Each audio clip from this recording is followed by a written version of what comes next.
What's up? I'm just gonna be drawing some stuff here. Some kind of cybernetic-y, cyberpunkish pipes and stuff. And this little screen here, something's gonna be going on inside it.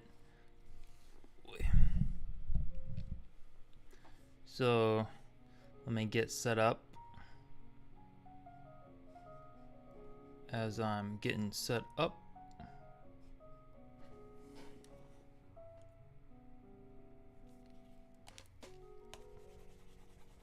just doing this in 1-point perspective.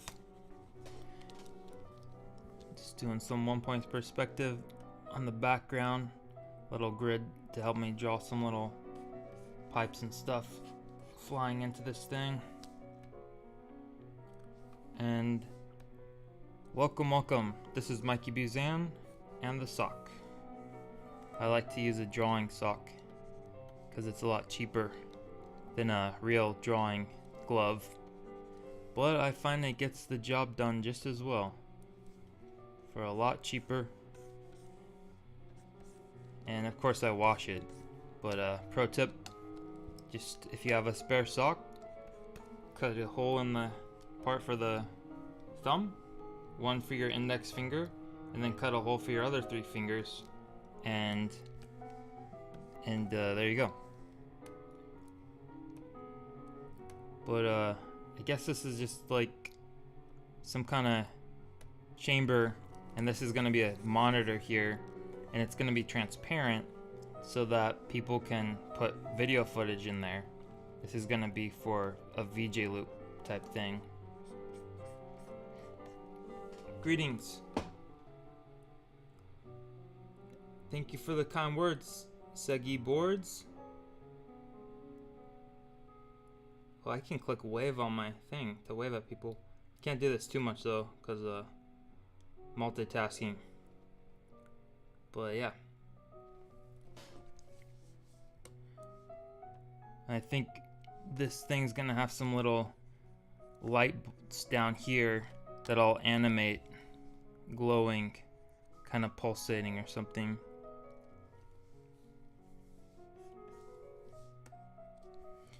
But I like drawing these kind of cyberpunk type pipes and cables, and you can make it look more 3D by just drawing a kind of curvy interior line that curves around it, and then that helps to show the 3D-ness of it. And add some detail where the cable connects into this little connector thing.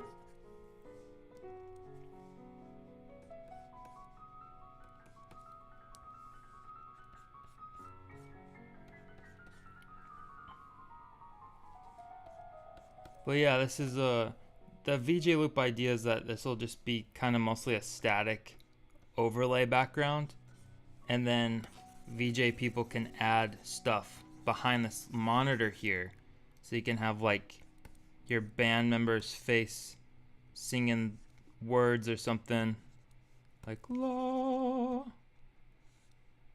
I don't know, something like that.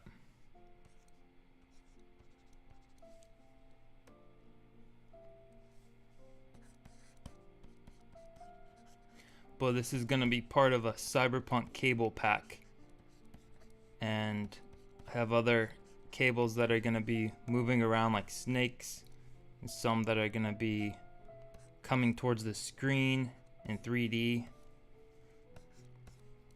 All hand drawn though.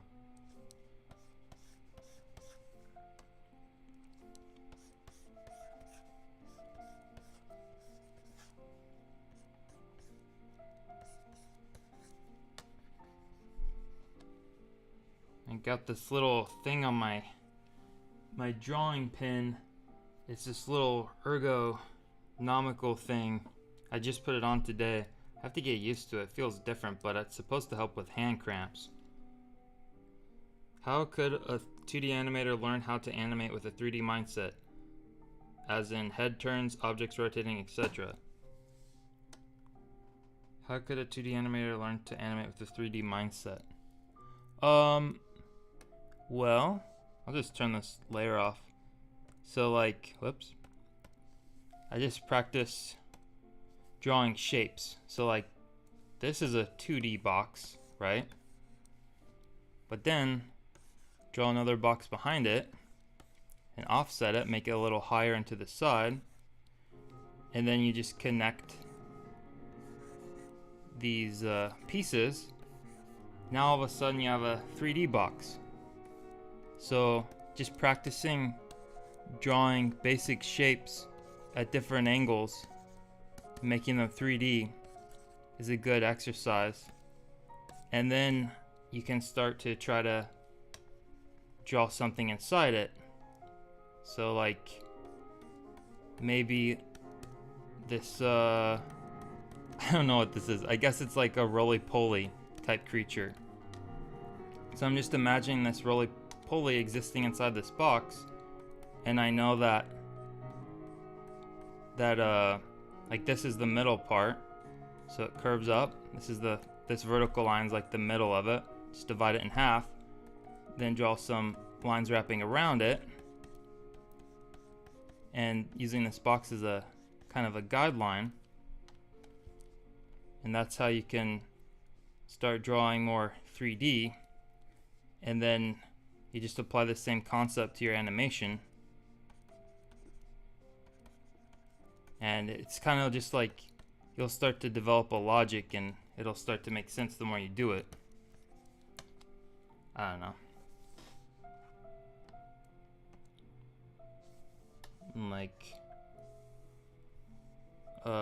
Like drawing cylinders, pipes. Like right now, these two parallel lines are 2D. But when you overlap stuff, that's already gonna make it feel more 3D. So now, as this pipe is coiling behind the foreground part of the pipe, then it goes behind it, we all have already created a little bit of depth. And then you can imagine lines wrapping around it like this, and just subdividing these sections like this, and already this is starting to feel more 3D. And then of course you could add highlights and shading.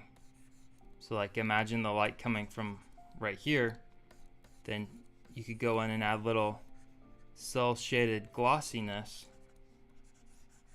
and this is already looking a little more 3D.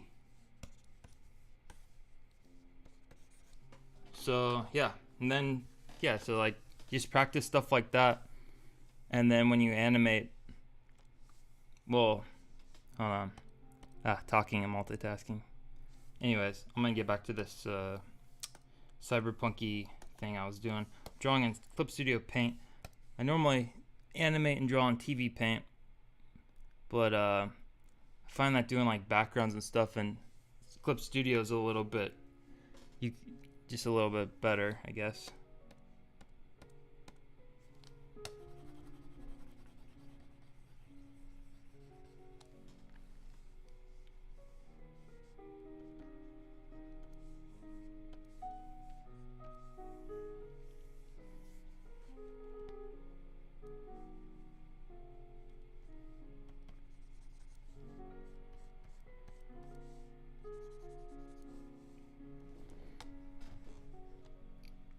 What's the longest you've ever worked on a project, says High Functioning Artist. Do you mean like the longest in a day I've worked without stopping on a project, or a project that I've worked on the most amount of days or months? Because I think so, like the longest I've ever worked on a animation project would be 16 months, but it wasn't non-stop. I took some breaks on it, and it wasn't like for anything. It's called Word Salad. I kind of made it as like a music video when I was first learning animation, and yeah, that was 16 months. It was like a 7-minute animation, but it's only like 8 frames a second. And then the longest I ever worked on a music video for a client was like 12 months, I think, called Diving in the Sea of Light. But typically I'll work like a couple months on a project in most cases.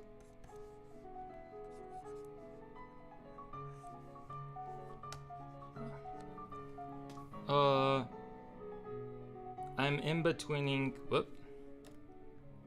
Apple Pretz says, appreciate the explanation. I'm betweening. In betweening is so hard, but yes, I will try those drawing exercises. Nice sock. Thank you. Oh yeah, I need to turn my perspective thingy back on. So get some stuff down on the ground here. A few pipes coming towards us. Give it a little bit more depth.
Guess this could be some kind of light or something here.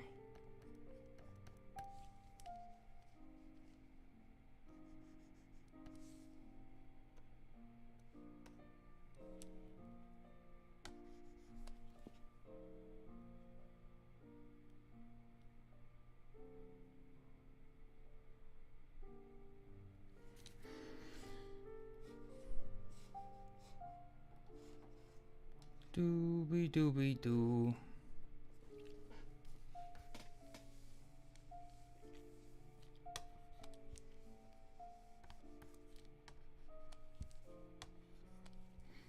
I'm just roughing this in. Of course, I'll go over it later with clean line work and coloring it.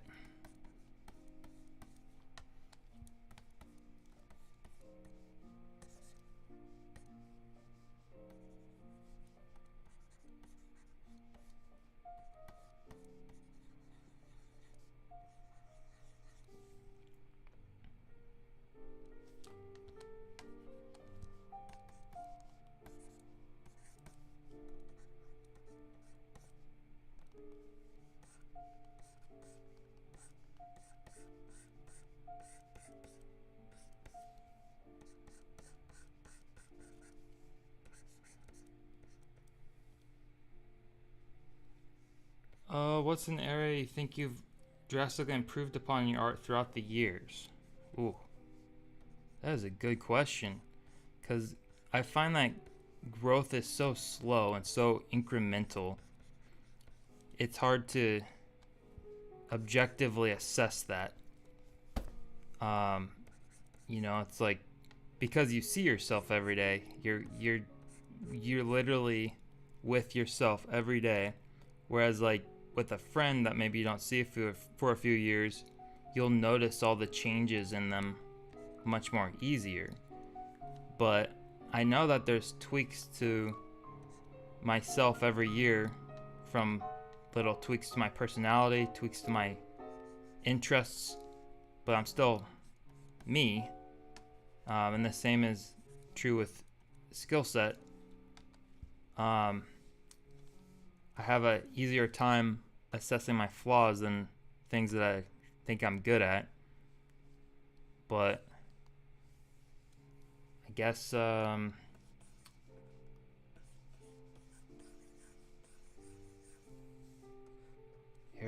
I don't know, I'd have to think about that. That's a good question though.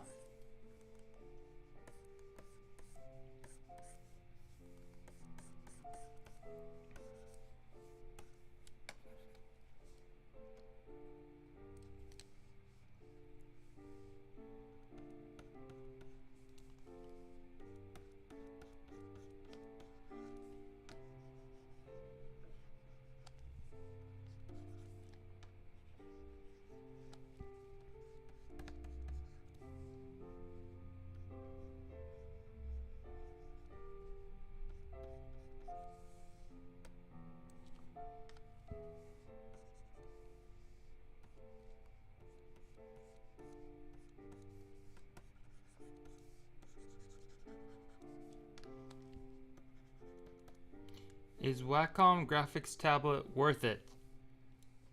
Uh, totally depends. I know there's a lot of good alternatives now.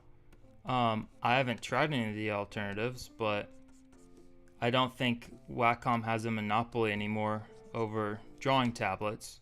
I'm drawing on a Wacom Cintiq 22 HD, and I will say being able to draw on a monitor versus just a tablet that you plug in and then you have to look at your computer screen is a huge game changer. That being said, it still takes time to get used to, and it's still not the same as drawing on paper. But I will say, if you can afford it, definitely get a tablet that you can draw on the monitor, because it will increase your speed. That also being said, don't let technology be a reason not to pursue art. You can still make great work with less than ideal tools. I mean, heck, I've seen amazing animations and projects that have been made with a computer mouse. That I don't recommend though, because it's extremely bad for your wrists, and that is not a long-term drawing plan.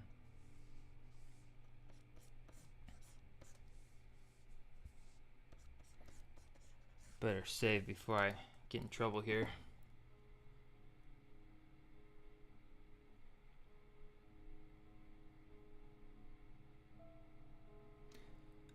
Do you think all artists have occasional bad drawings? I think absolutely. I would even replace occasional with frequent, at least for myself. And also, of course, I know like the phrase art is subjective and all that, but it depends on what qualifiers you're using for bad art. Like things that are more abstract or super stylized, bad or good is much more in the eye of the beholder. Whereas if you're trying to draw something more realistically, then there is a more objective standard to put it on. Like if you're trying to draw something anatomically correct, then we have a scale that we can judge of whether or not how good or how bad this is. But a lot of other aspects of art are like the idea behind it, the composition, not necessarily the quality of the line work itself or even the structure or form. You can make art that's like technically bad but still interesting. Like Daniel Johnston, the artist and musician, from a technical standpoint, he can barely play guitar. But his songwriting is really emotional. It touched a lot of people. So, like, yes, it's good. It's important to improve your technical skills and everything, because then you have a greater tool set with which to express yourself and you aren't limited to your limitations. That being said, you should still just try to express yourself and just keep making things, and that's another way you can learn and improve. But I will say, I know many of my weaknesses is like figure drawing, so I don't find humans particularly interesting for whatever reason. I just like to draw weird stuff. So I do want to spend more time just really studying the human form.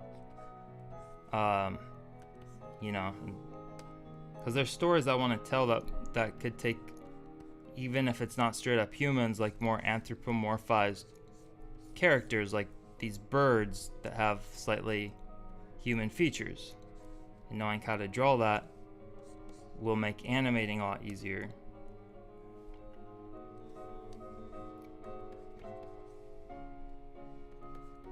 What's up, 17 Poor Dev Rye? Thank you so much.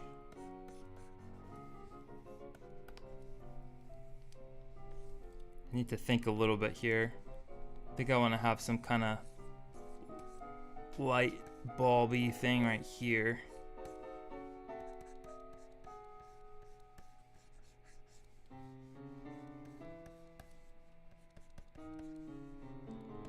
So it'll be like some kind of yellow glowing orb.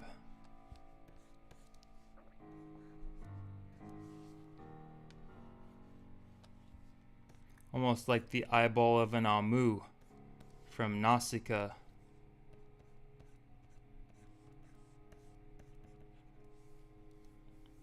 Save my April foolishness.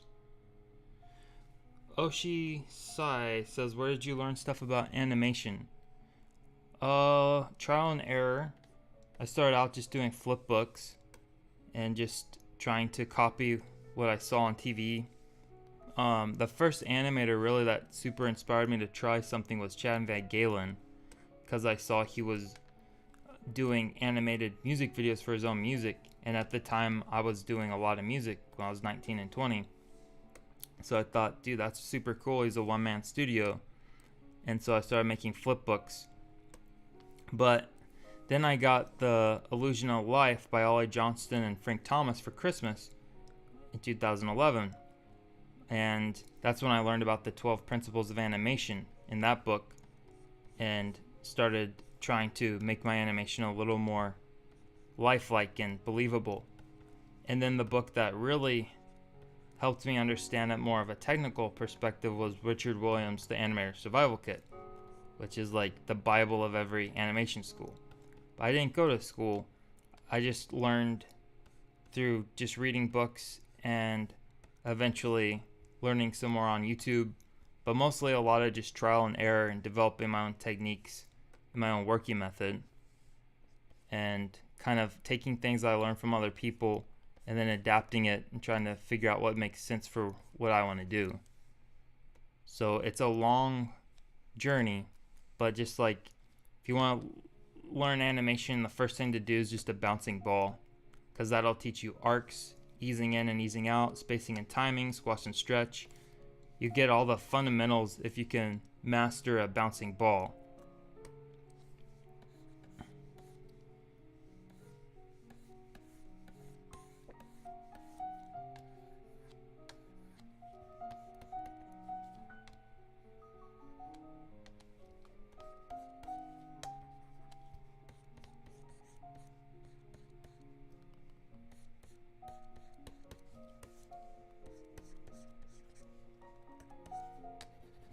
I don't know what I'm doing there.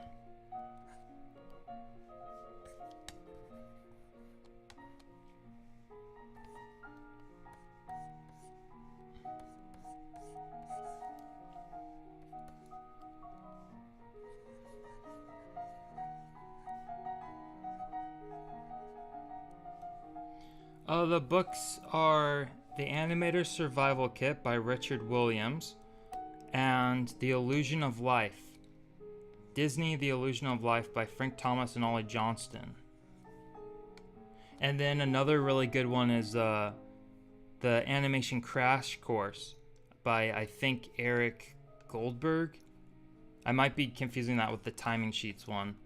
But yeah, just search Animator's Crash Course. That's really good for like, I mean, all the examples are really cartoony, kind of more Looney Tunes style animation, but the principles can be applied to any style.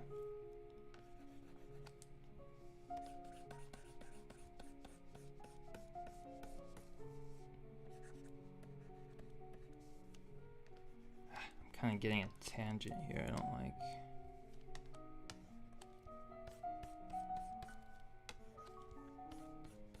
Try to overlap this a little more.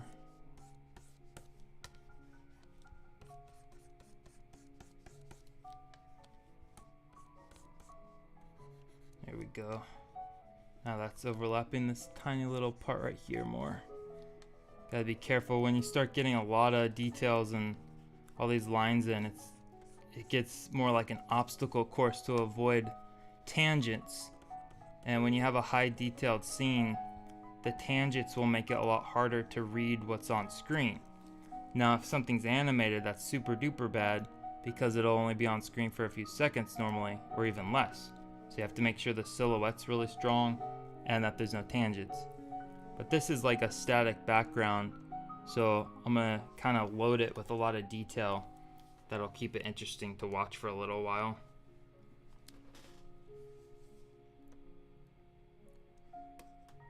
Doobie doobie doo. have two minds here. I'm trying to think about what's gonna look cool as a static thing, but also trying to think what parts of the scene am I going to animate or have things happening out of. Like maybe right here, this little contraction, maybe this can be like shooting out smoke or something. Like in the foreground, I can have like smoke shooting out here. I'm gonna keep that in mind, but I just have to be careful about what I'm putting around here. I'll save my April foolishness. Today I'm drinking oolong tea.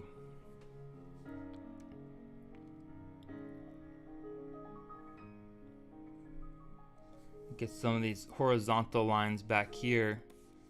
Draw a few more, getting closer together as it recedes in the background. So help show the depth a little bit more. But I'll probably just do something with gradations of tone, but I'm just drawing these lines as a guide to remind me that I need to do something like that.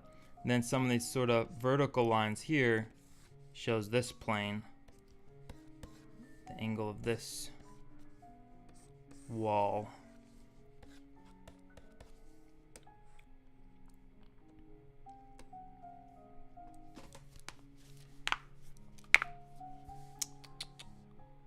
Okay.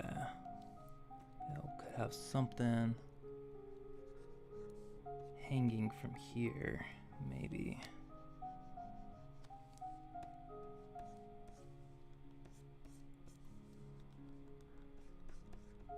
Okay, this pipe can be kind of coming towards the foreground a little more.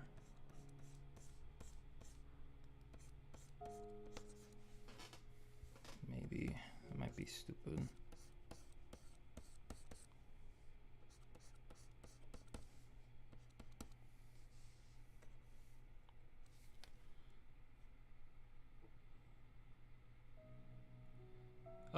What's up, Frederick JRK Lutunga?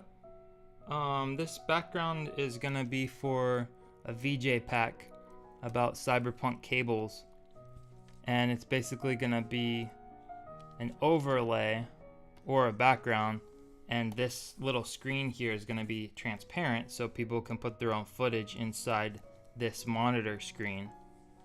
And it can be used for like music videos or live performances, streaming, etc., etc.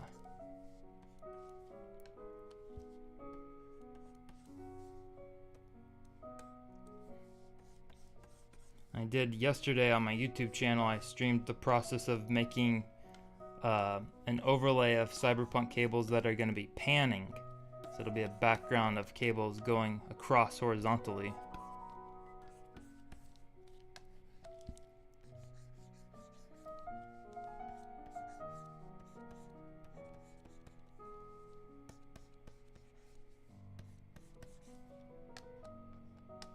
Has anyone seen that show Scavenger's Reign? I just quit Netflix, but my brother was telling me I need to start watching it. I accidentally signed up for Amazon Prime for probably the 5th or 6th time. But since I have Amazon Prime now, I'm trying to take advantage of watching stuff on there when I'm eating dinner. And I started watching JoJo's Bizarre Adventure, which I've never seen before, but I know it's a classic. And let me tell you, it is definitely bizarre. And it kind of makes me sad, because I'll get attached to a character and then sad stuff happens to them.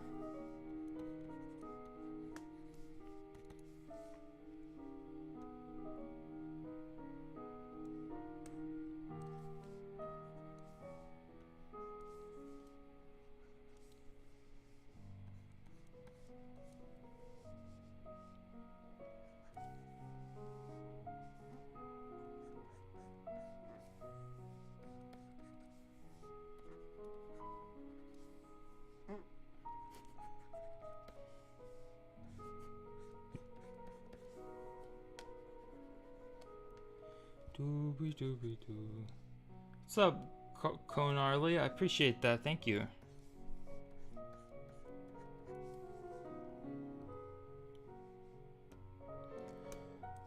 kind of want to get some squiggly shapes in here. Not sure. I might bookmark this idea. Come back to it.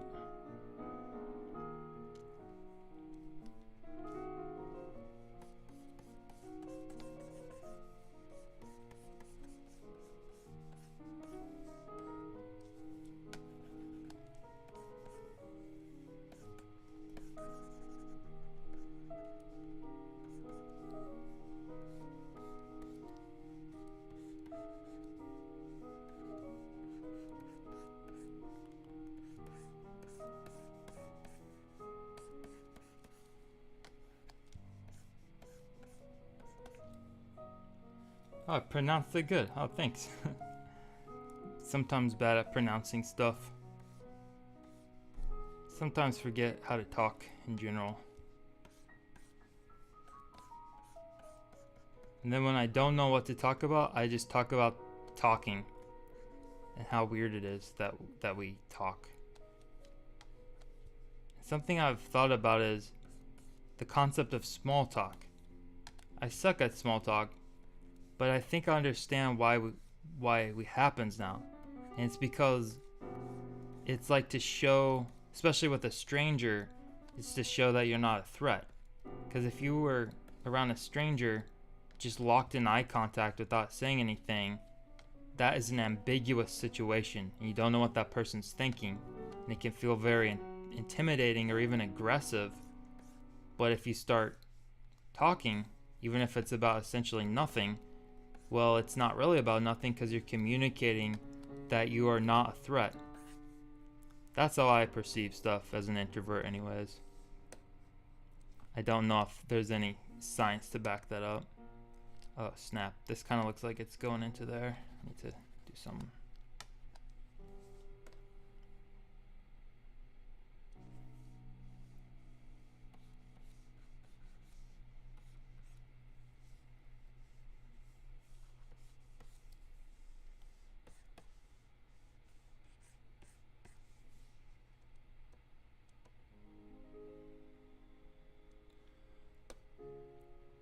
Drawing is fun.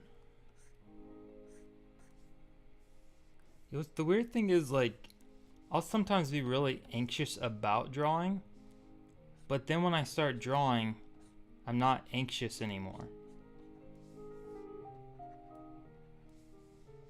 So I guess it's better to draw than it is to not draw. But the contradiction here is that much of my stress is caused by drawing. So it's like the thing that causes my stress and alleviates it at the same time.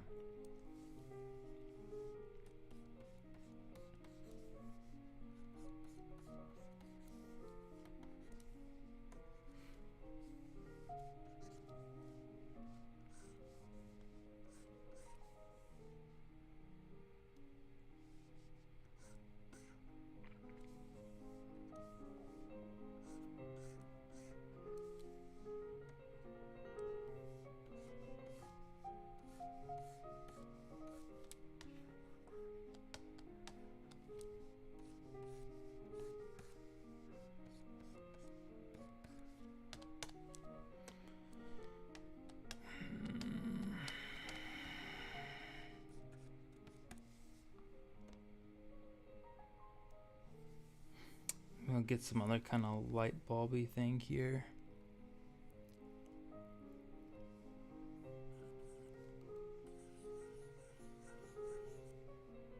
Maybe this one could be going inside. I don't know.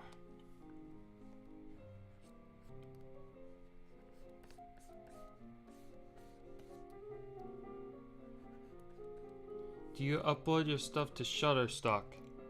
Not that much. I have uploaded some of the stuff on there,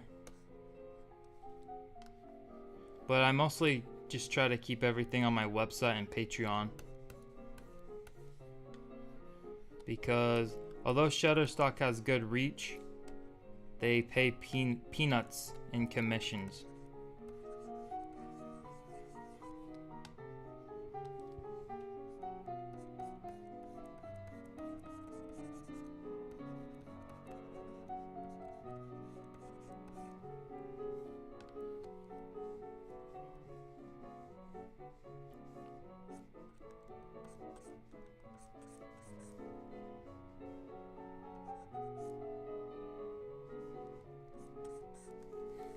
Okay.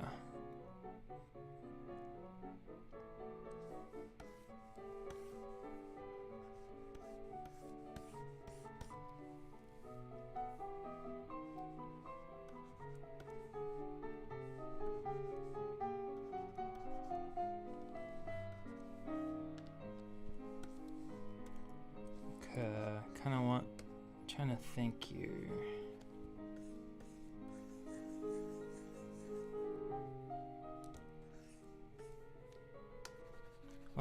I guess it would make sense to have this one going inside.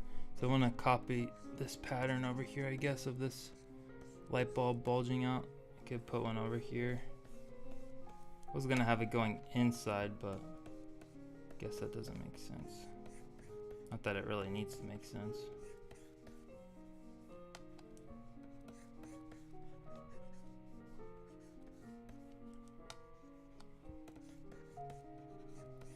What I should do is flip this horizontally to check my April foolishness.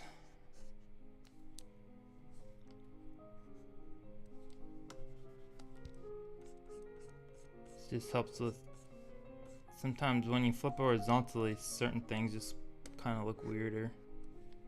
Just like to check every so often.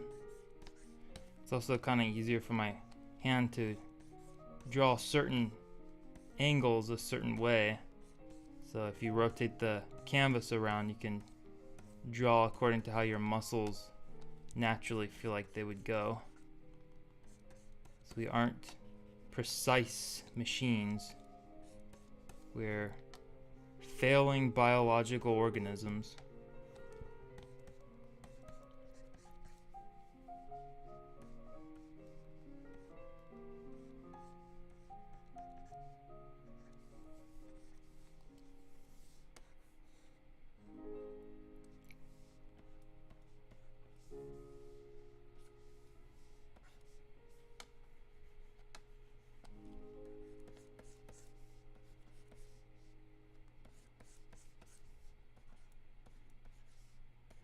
Draw some detail inside this pipe here.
Guess it makes sense to have these light bulbs connecting to this monitor.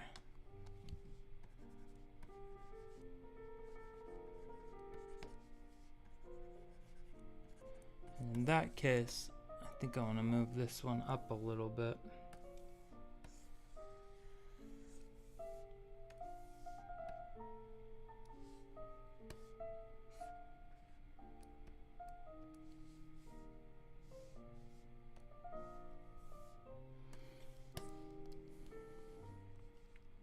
Ooh, I could have a light bulb over here.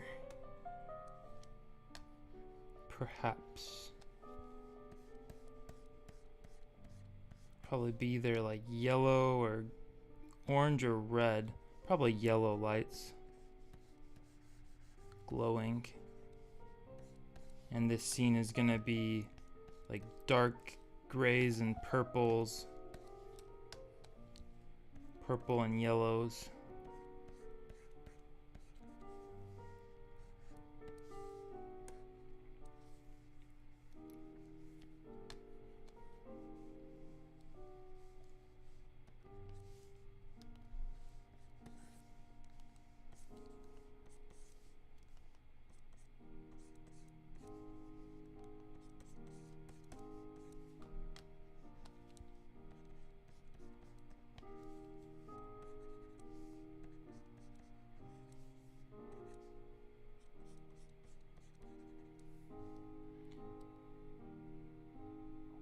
What's up, Malik Music?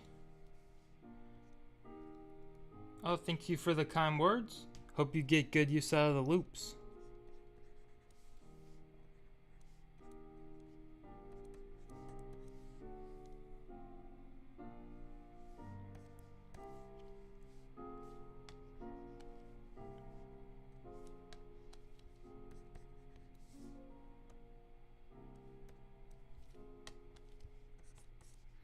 I'm multi-streaming on YouTube and Instagram right now. Streaming on Instagram from my phone and YouTube from my computer. I usually am not good at multitasking, but this month, June, I've been doing streams and practicing talking and drawing at the same time. And although I probably still suck at it, I suck even less now. I've noticed an improvement. Because before, sometimes I would not even respond to anyone ever. The first stream I ever did, I literally had my people calling me on my phone telling me that I'm not responding to anyone. So, but I'm not really like a Twitch or YouTube guy. I don't have very high energy. I'm kind of just tired all the time. Well, not tired, but like, I don't know the right word. Well, now I'm messing up because I'm talking. I need to focus for a second. Also notice my voice is really weird. I sound like a nerd when I hear it on playback. It's like kind of nasally, kind of dorky. But I guess I'm pretty dorky.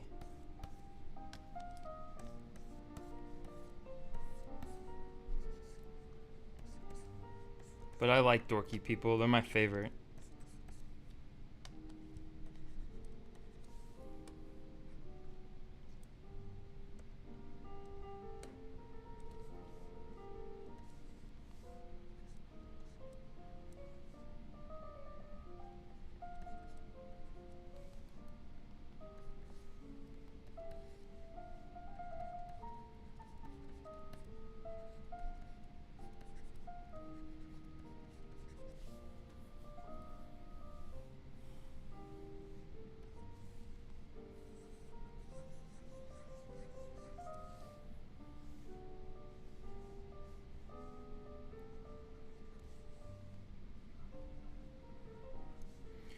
To be careful about not putting too much detail everywhere. I want to have parts where your eye can rest.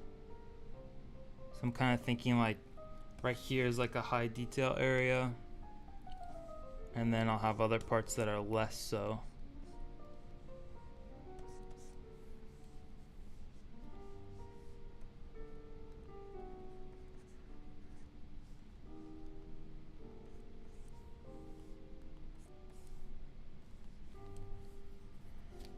Let's see here.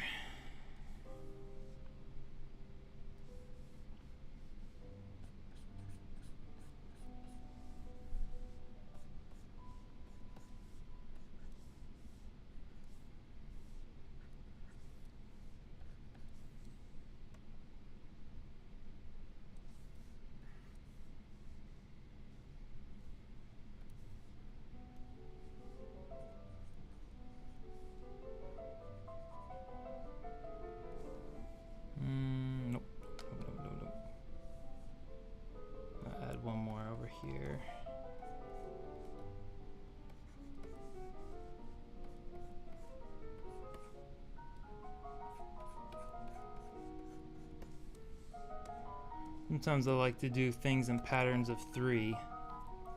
So like I had just 2 pipes right here, 1, 2. Now I'm adding a third one. I just feel like the rhythm feels more comfortable when you have 3 of something. Oh, and then it becomes a pattern. If you only have 2 or 1 of something, it's not a pattern. But once you get 3, 1, 2, 3, you've got a little rhythm going there.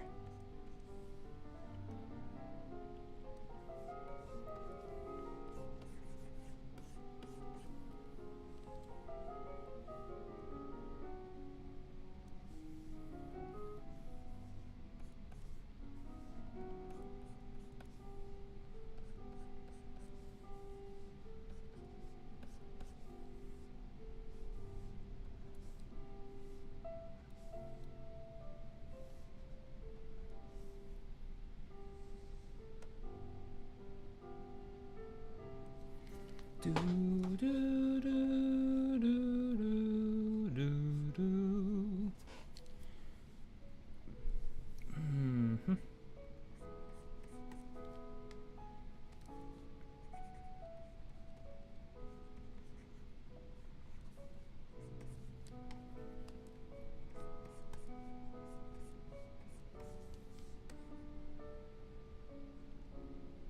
Okay. Get some more stuff on the walls and floor.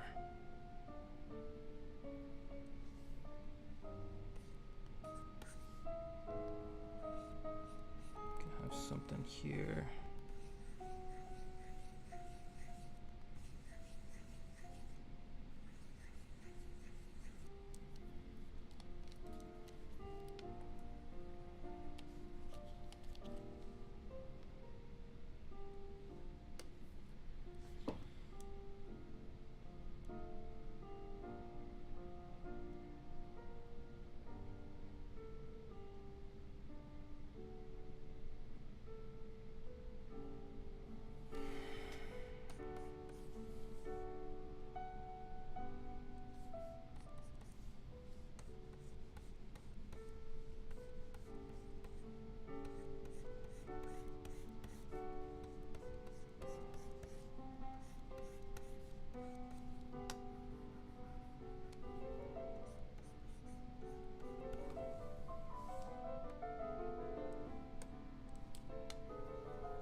Just I don't know why these pipes are in this thing.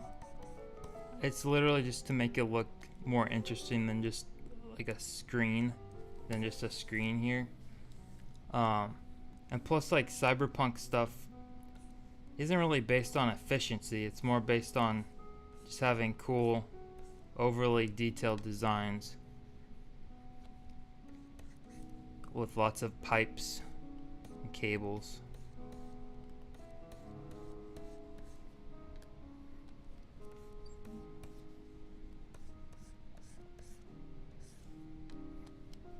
So these cables, they look more 3D if you add these little C type shapes in the middle here. Before it was looking a little more flat. And then I might put some little bolts to show that like it's bolted together here.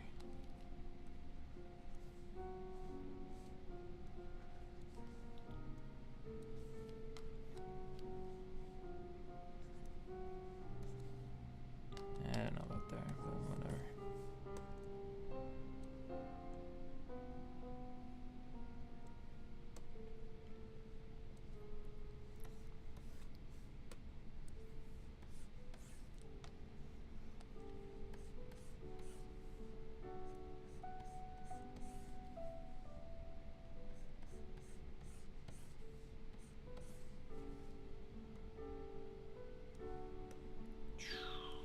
Give it another save.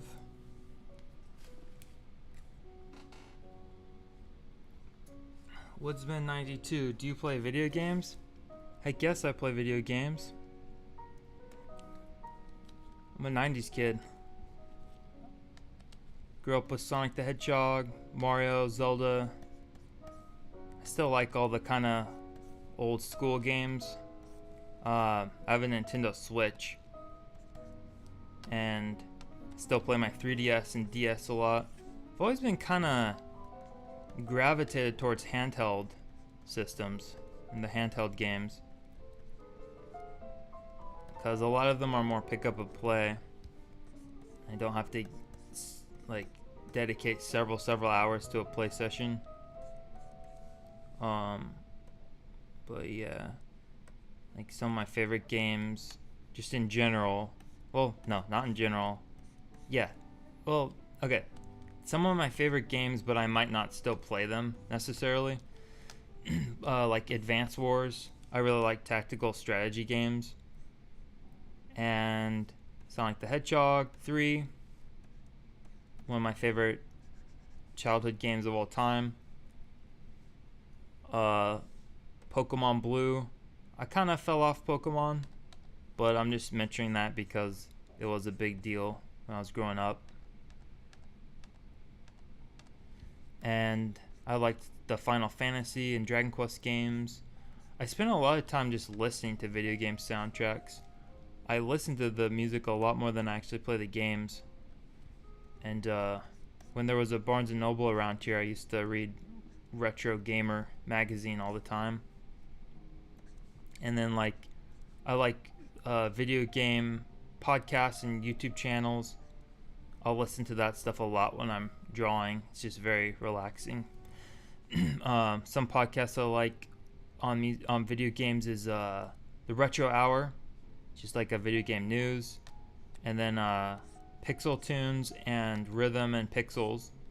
Both of those are video game music things, and yeah, it's like they'll interview some of the original creators. So I just think games are super creative, and I get a lot of inspiration out of them for animation as well.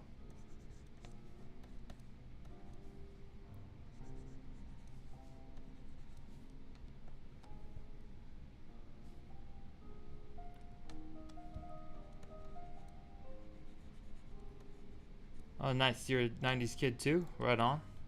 Zelda Ocarina of Time all day.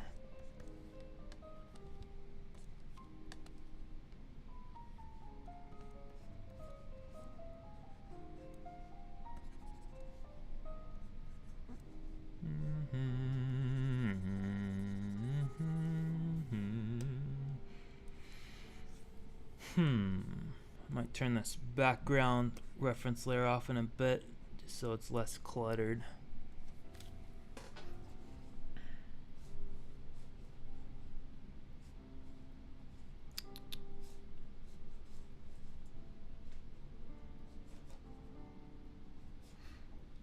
Ooh, okay, let's think here.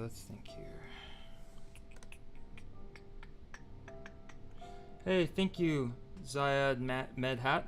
Appreciate the kind words. You know, animating and drawing can be a very isolating thing. So it's nice when someone says something nice, I guess. Because like sometimes if you're just by yourself, you get stuck in a thought loop of negative chatter. But someone on the outside saying something, then it gets you out of your own head. Even just talking gets you out of your own head. Even though there's no one physically here right now, the fact that I'm talking as if someone was here changes brain function.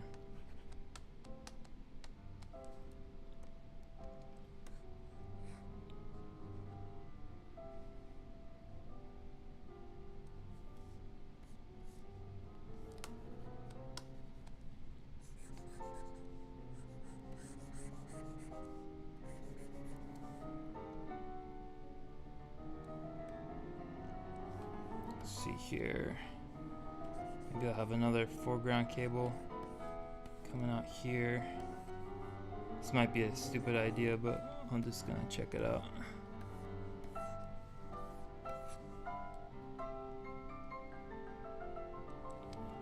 might be overworking it.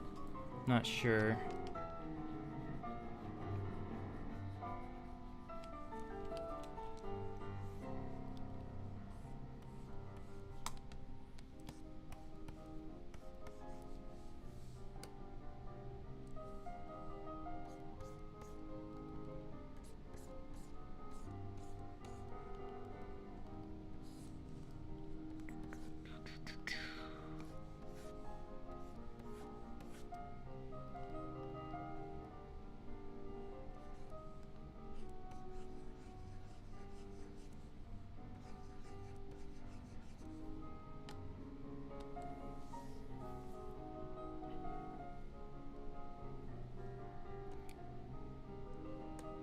Yeah, I understand that, but really it's visually appealing. Awesome. I appreciate that. Sometimes when you're looking at something too long, it's hard to tell. I normally would have stepped away and taken another break by now, but just gonna keep rocking it out.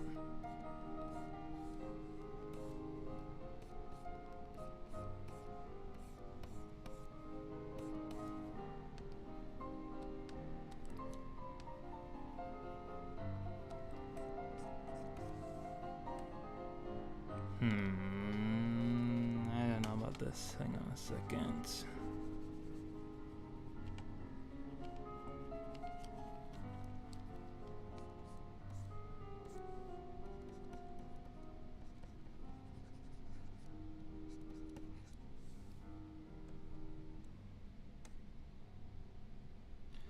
I gotta get to work, but it was awesome watching you draw. I'll be sure to check out your website later. Awesome. Thank you so much, Woodsman92. Have a great rest of your day.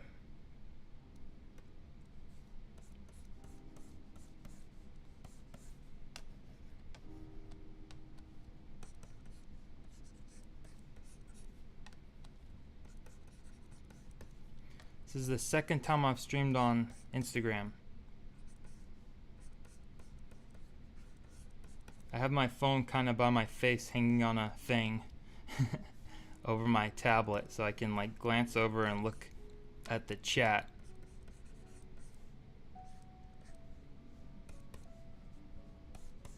A little tricky,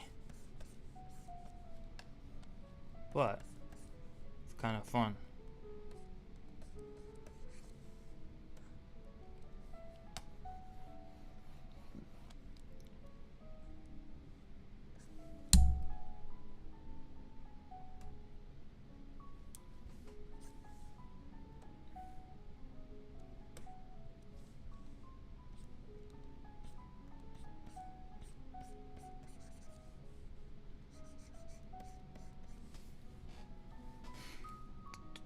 This is gonna be a nightmare to color. I guess this could be a coloring page if I ever release the coloring book again. I had a couple coloring books out on Amazon when they had Create Space back in 2016, and then they changed it to Kindle Publishing, and I don't know how to log into my thing, but I probably haven't sold any. I haven't. Yeah, they kind of sold when I was promoting it on these Facebook coloring groups a long time ago, but I've just totally forgot about that whole thing, and it's not really a priority. But I had a Halloween coloring book called Halloween Madness, and then a coloring book of more like original art called Doodly Noodly, which is mostly like whimsical, surreal animals and stuff.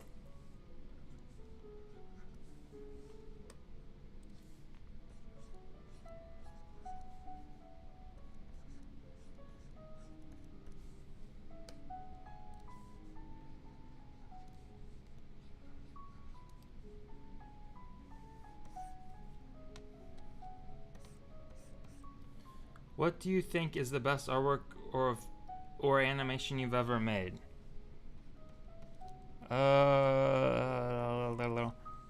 The thing is like this might like okay. So I'm constantly under I don't know if stress is the right word, but pressure to keep making stuff because this is literally what I do for a living. Um, and I'm just like kind of feel like I'm treading water, just trying to, you know, I just have to keep moving forward. Like I can't just stop and think about like rest on your laurels or whatever. But like I guess it depends on what aspect we're talking about. Because I kind of most of the animations I've made don't really have a story too much. They're pretty surreal and weird. But the one I did that I'm probably the most proud of in terms of having like somewhat of a narrative flow is a City of Venom, which I worked on with Brittany Pinn, and Mashed, which was Ben and Tom from Mashed who helped write the script. And that's on YouTube. You just search City of Venom. It's a black and white rubber hose style animation of Venom and Dr. Octopus. And I'm happy with that, how that one came out. It's the most collaborative project I've worked on. Alex Walker Smith did the music and the voices.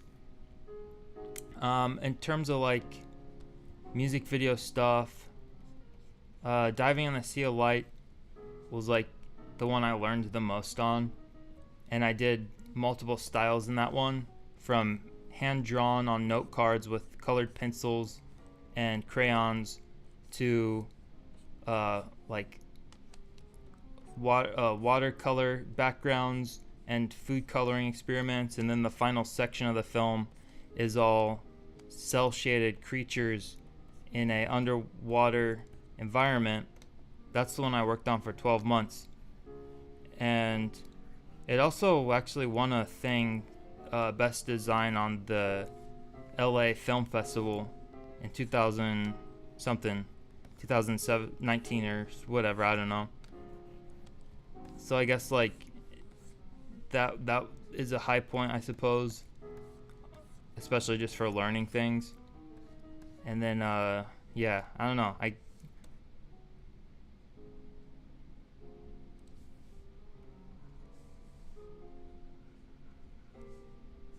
My worst project I ever worked on was Endless Boogie, and I forgot what the song was even called, but it was a 6 to 7 minute music video of this psychedelic band about a kite festival in St. Louis, Missouri. And basically they told me to just do whatever I want with it, but base it off the lyrics.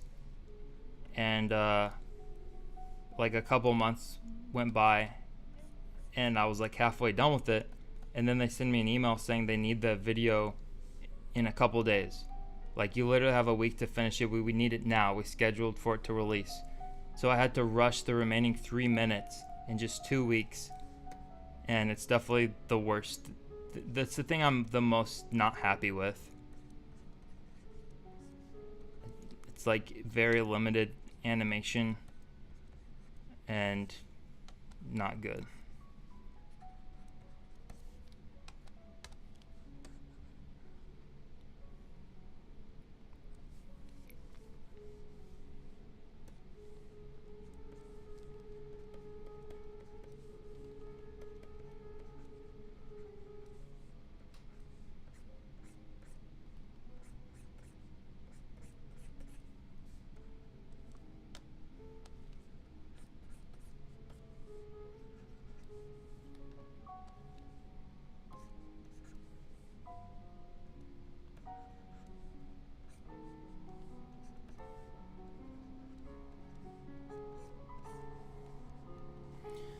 Let's see here.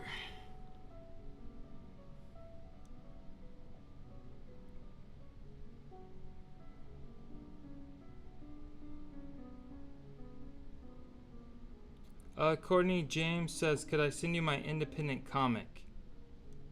Sure.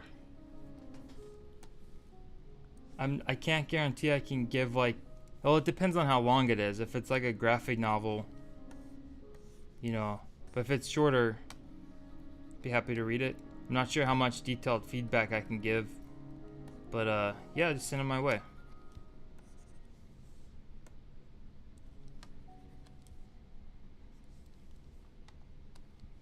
Ooh, I think I know what to do with this now. This monitor thing, I'll turn it into like pipes going around it. I don't know why I didn't think of that before. Just add some little interior stuff. And now it's gonna be a pipe frame for this TV computer monitor. Get a little ramshackle, a little dilapidated.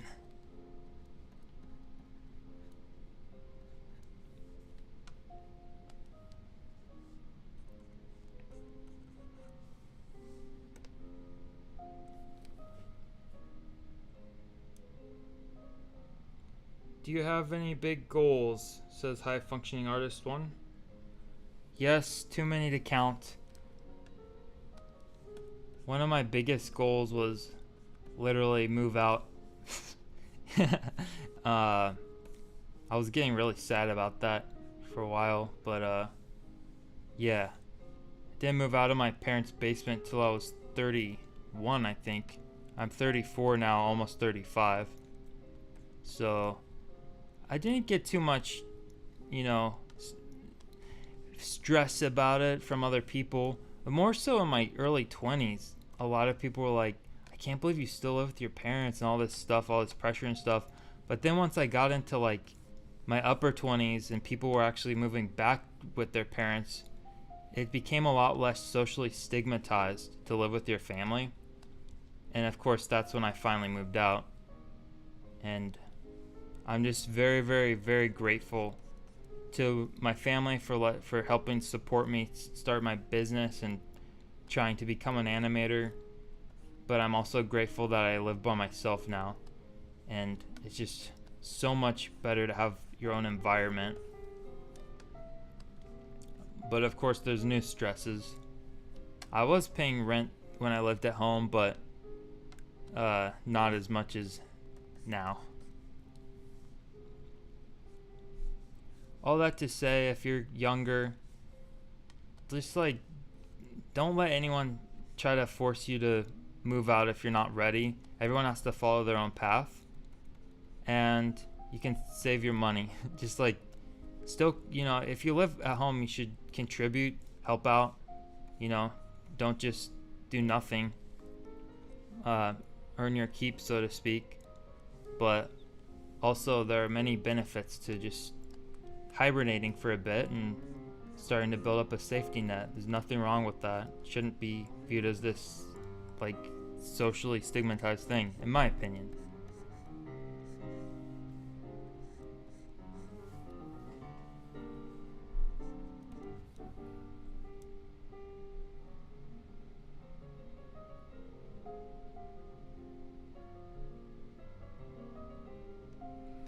But like current big goals, working on an animation course.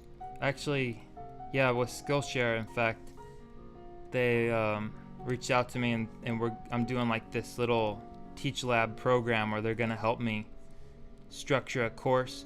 I have released a course on my website about fire, how to animate fire frame by frame. It's just called 2D Fire Animation Course. It's on animatedloop.com under courses. And courses, that's plural, but I only have one course for the past 2 years. So that is a big goal this year, is focus more on doing tutorials on YouTube and also getting out at least one more animation course. I want to do a beginner's course and then one on water, all about different water animations, from splashes to waves to ripples to animating reflections to bubbles, everything you can do with water. Simple ways to animate water to stylized and more complex.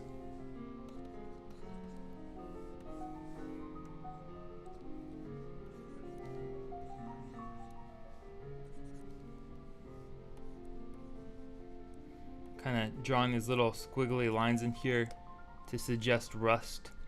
I'll try to remember to color these interior squiggles kind of a rusty thing. Give it a little more texture. And then like a super big goal is, either a short film graphic novel or potentially feature film of this idea I've had in my head for literally 10 years called the Terror of Babel, which will be like this Tower of Babel structure being built by these bird creatures. And they've been building it for as long as they can remember, but they don't remember why they're building it. So it's this structure, this tower that never stops getting built, and it's also in a state of constant growth and decay. So it's all ramshackle and has futuristic but also ancient stuff on it. And there'll be like roller coasters coming out of it and spinning around it. And there'll be some kind of battles that'll happen with the roller coasters and just figuring out like cool vehicles they could have. But it's all like there's so many technical issues I don't know where to start.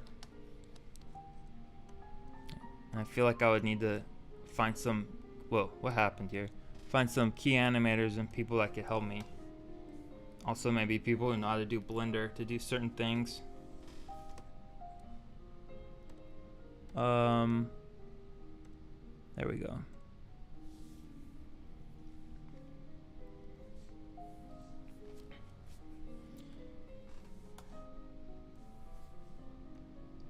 But like in terms of telling a big story, I think maybe that would be better for a graphic novel, because dealing with dialogue would be a lot harder on an animated film. So I was thinking maybe I'll do like the long graphic novel thing for telling the full story, but the animation aspect of it could be like a 15-minute short that either has very limited dialogue or no dialogue, but I can hyper focus on putting the best animation I can into 15 minutes versus like a 70 or 80 minute animated film where the animation quality would likely have to suffer a little bit because not everything could be super intense. But like if it's consolidated into 15 minutes, then I feel like that's much more manageable as a small studio operation. Also budget wise, like I don't even know how. There's that guy, this animator Divern Jackson. He animates 3D, but he got it funded on Kickstarter to do his own feature-length animated film, and he like finished it and got it official sound stuff from I think Universal Studios or somewhere. So that's very inspiring. But he also worked on it for years and years.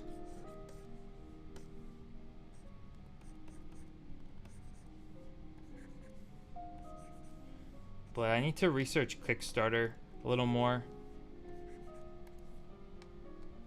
I think it would be cool to do rewards where like certain aspects of the film could be animated completely on paper, and then those could be some rewards or actual animation drawings that are in the film, like some of the backgrounds that could be on paper.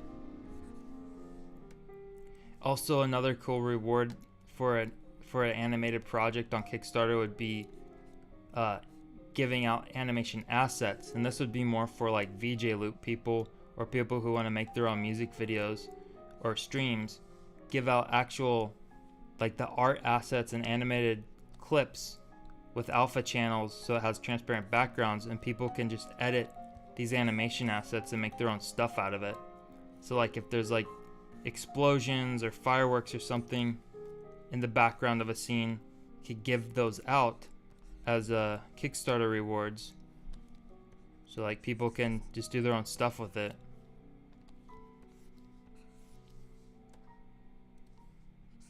But that's pretty niche. The general public wouldn't have any use for that. It's really more for animators and creators. So I have to think of other more general rewards, I guess. But I'm not anywhere near being able to do something like that, because I want to have like an actual script written first and a pilot, proof of concept. It's all talk until you have something to show for it.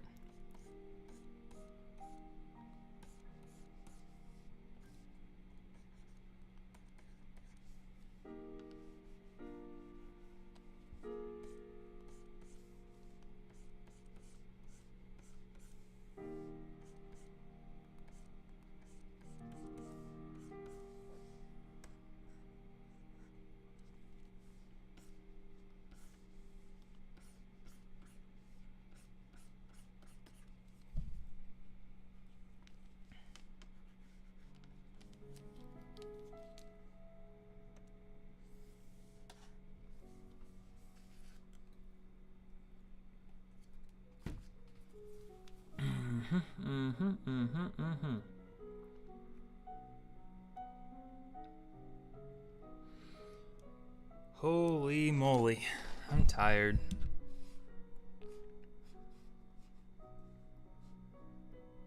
Oh, yeah.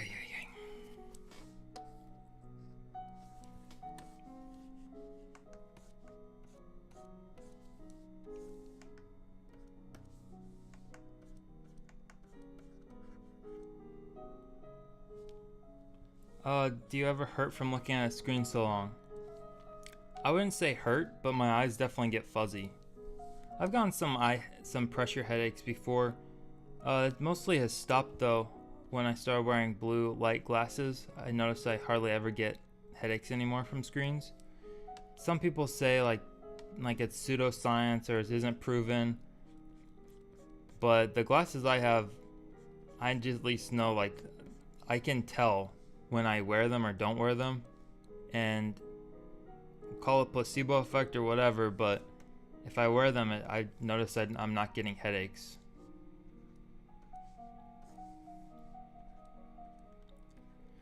But sometimes the big thing to watch out for is the wrist or cubital tunnel syndrome. My forearm, I get these nerve shooting pains in my forearm. So doing little stretches where you have your palms out like they're laying flat in different directions, like taking breaks every 20 minutes, definitely helps with carpal tunnel or cubital tunnel syndrome. And then looking away from the screen every 20 minutes at something about 20 feet away for 20 seconds. I definitely notice that helps my eyes not get all fuzzy like they've been getting sometimes.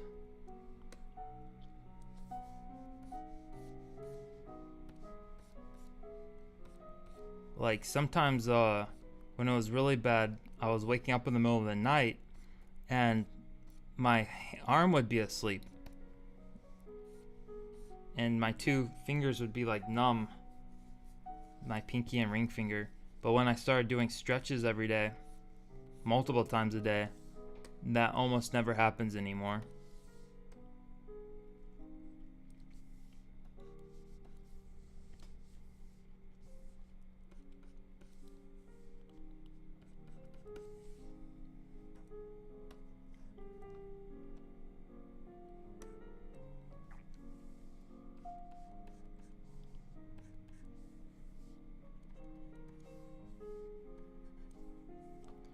This thing I'm drawing is just like a really unnecessary super powered monitor screen. This is the screen, and it's just like all this technology that has to go into powering it for some reason.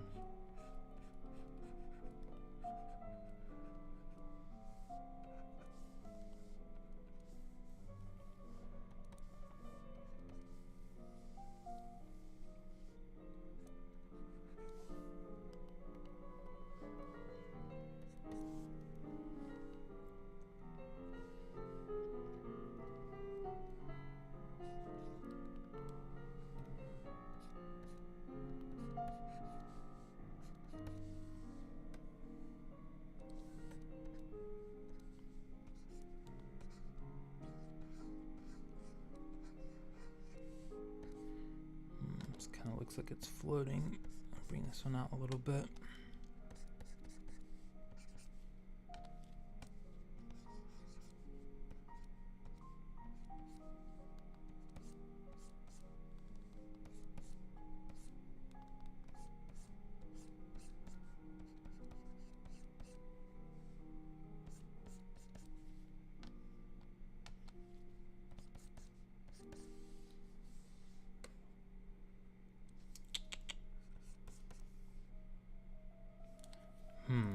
Actually, I don't want that to be going that way.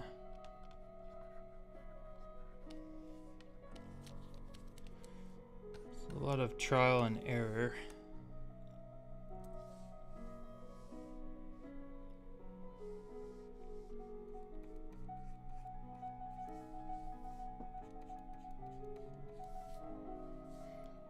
Get some smaller lights up here. Good way to get contrast is, so like this is a big light, then we have this little lights here, and we'll get a medium light. So if you have big, medium, and small in your design, it helps it have a little more visual interest.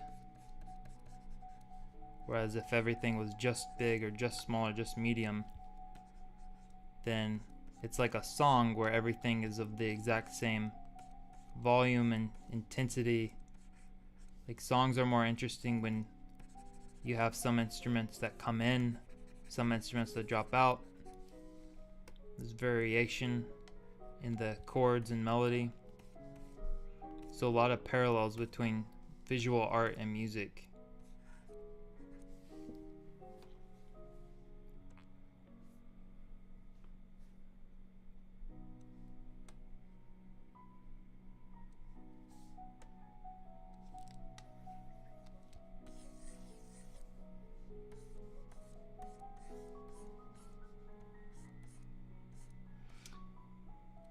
Hey, thank you, Temp Zoe. Thanks for the fire flames.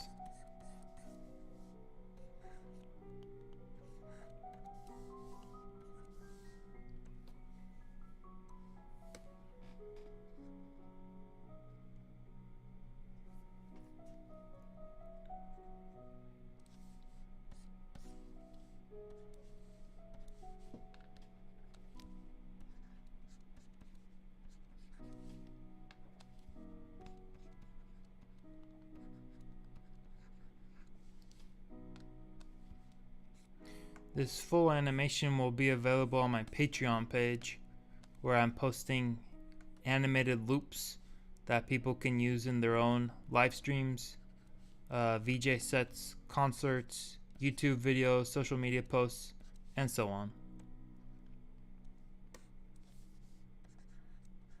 This is part of the CyberPunk cable pack. And this month I just released the Cosmic Space Pack, which is like a bunch of space stuff, like quasars and supernova, gamma rays, all that kind of stuff.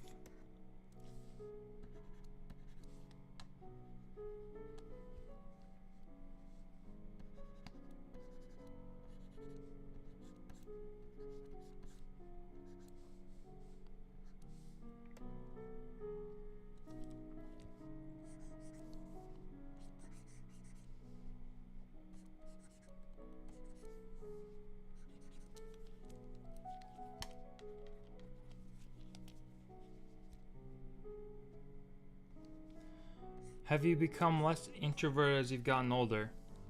I would say slightly. I've definitely become less nervous around people. Whereas I used to have way worse social anxiety. Whereas now, I just, for whatever reason, don't really care as much. And I'm just more chill. But like, if it was like having to give a speech or something, that terrifies me. But just in general, being out in public or around strangers, I usually am not the first one to initiate a conversation. But once I start talking to someone, I realize they're just as weird as I am. There's really nothing to worry about.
Flip it horizontally.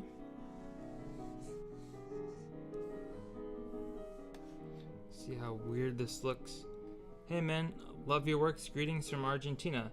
Thank you, Mardo14. Appreciate.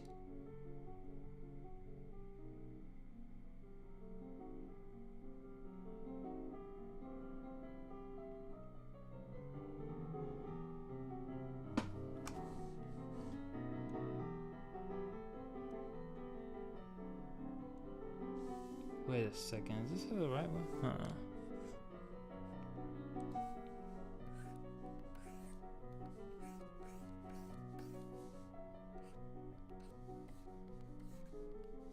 See here.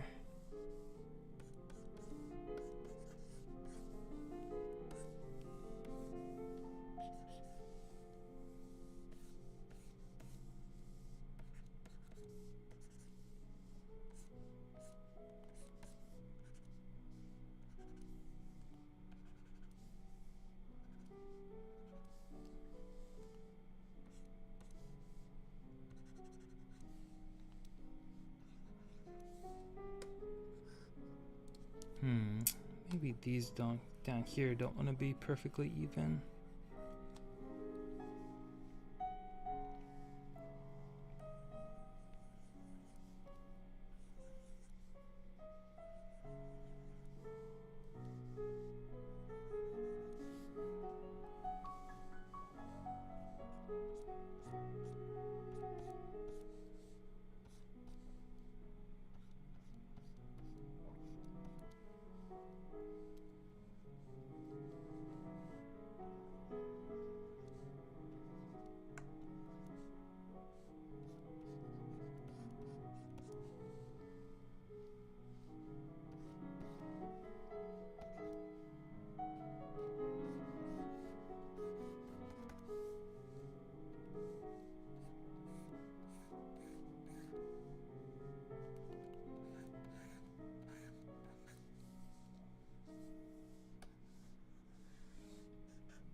Some of these pipes are just going straight in, but it can be interesting to have some cables that are kind of more loose, so they're gonna coil around a little bit, almost like a slithering snake. Just add a little more visual interest.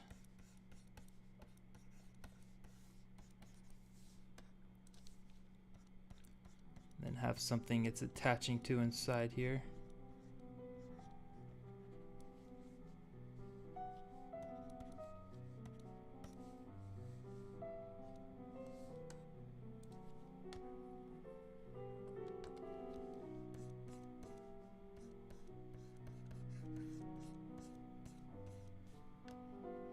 And this will be a glowing light bulb down here.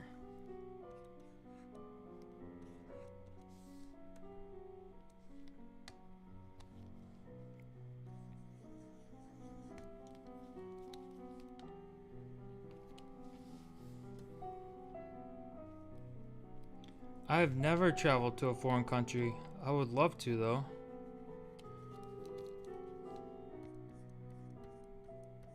I'm a bit of a hermit.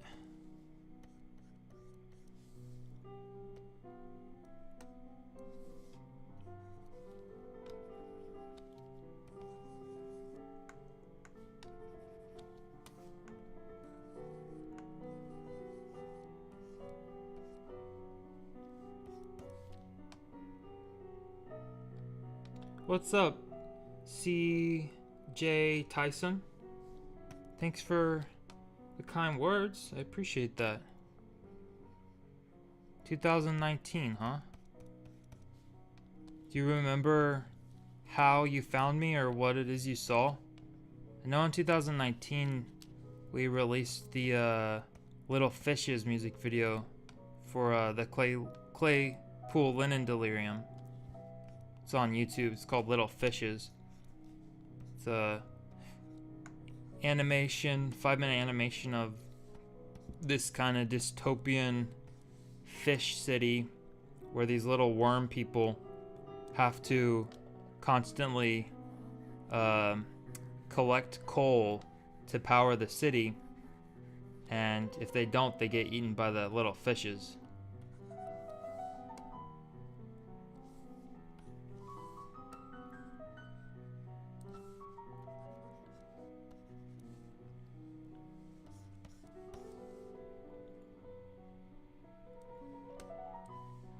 Turn my guide back on for a second. Let's see here. Maybe I'll get another thing. Come on here.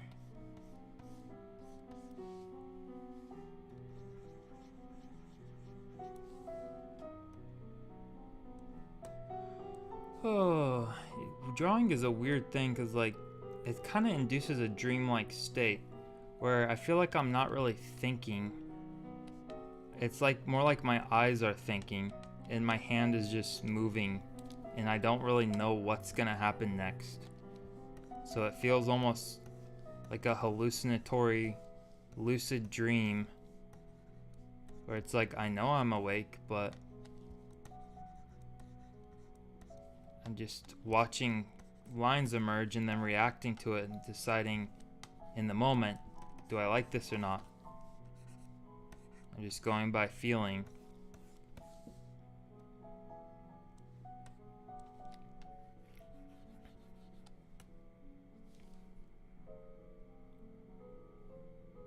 Worked with Tom Schofield on my first music video. He showed me the stuff Roisin Murphy used of yours too. Awesome.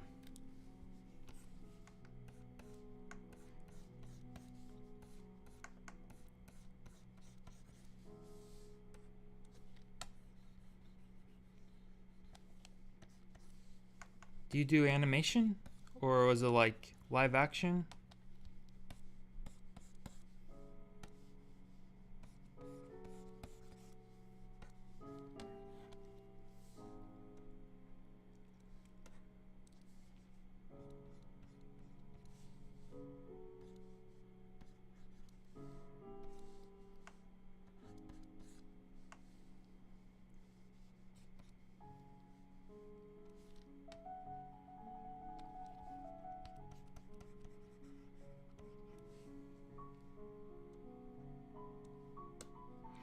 Have another little pipe overlapping this one. Just gonna detail it up down here. Save my April foolishness. What's up, DJ Nico Check? Thank you for the kind words. Oh, singer dancer, right on.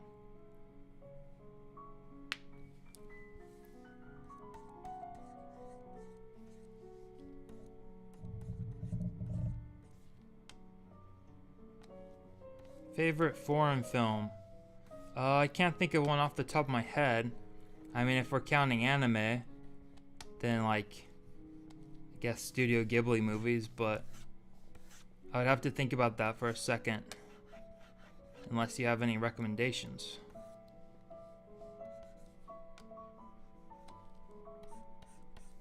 There's that South Korean director. He did the Parasite movie, I think. So I like his stuff. And then I think Snowpiercer was foreign. I can't remember. Yeah.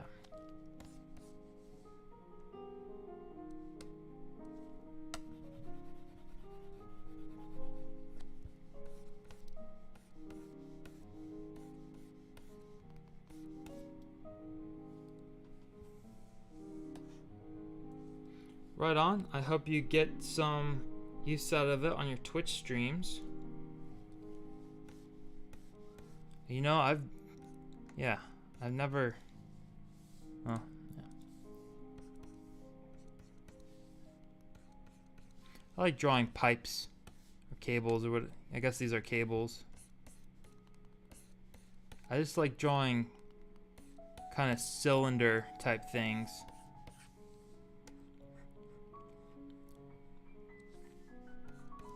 Because it's easy to get 3D vibes out of them. Just draw some stuff in the middle, rock it out, do a little this, do a little that.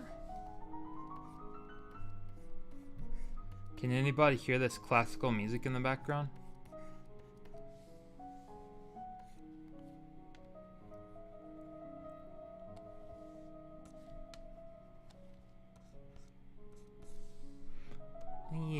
like to sometimes draw a little shape here to make it look like it's connecting. Little shapes there.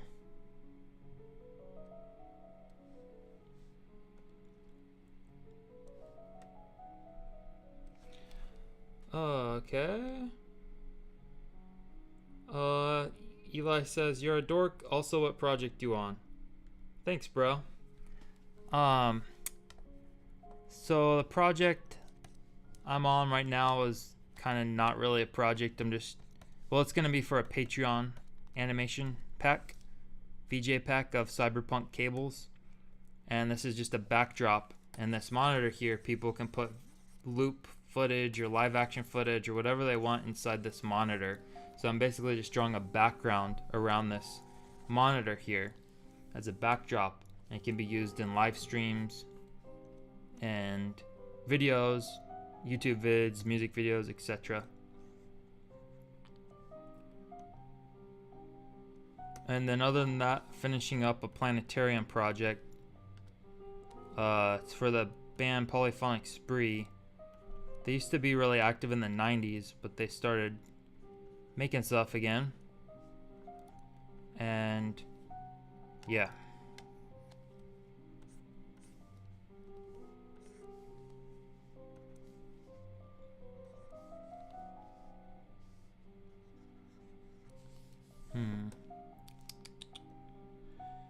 Oh, I feel like my brain is all clogged up.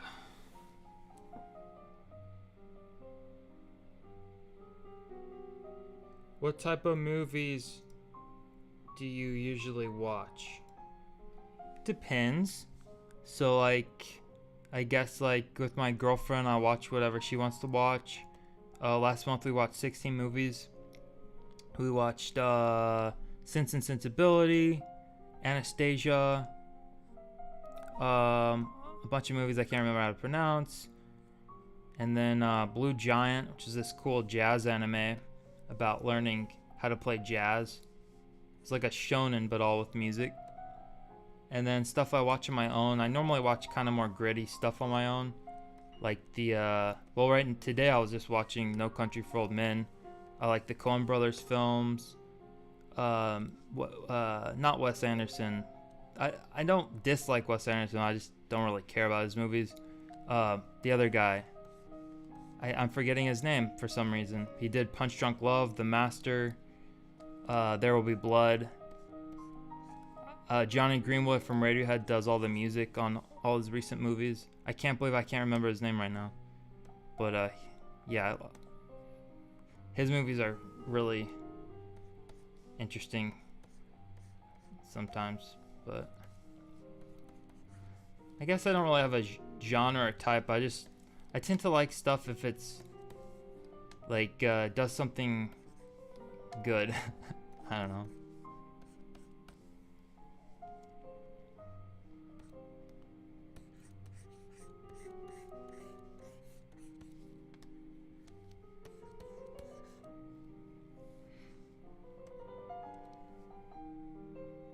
Oh, P.T. Anderson. Thank you.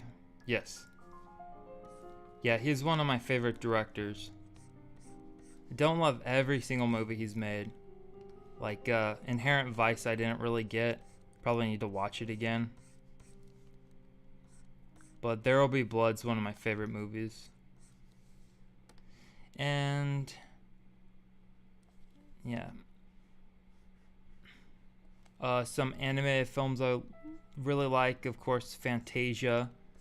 The first like 4 or 5 Disney movies, Pinocchio, Snow White, Fantasia, Bambi. Those are just masterpieces.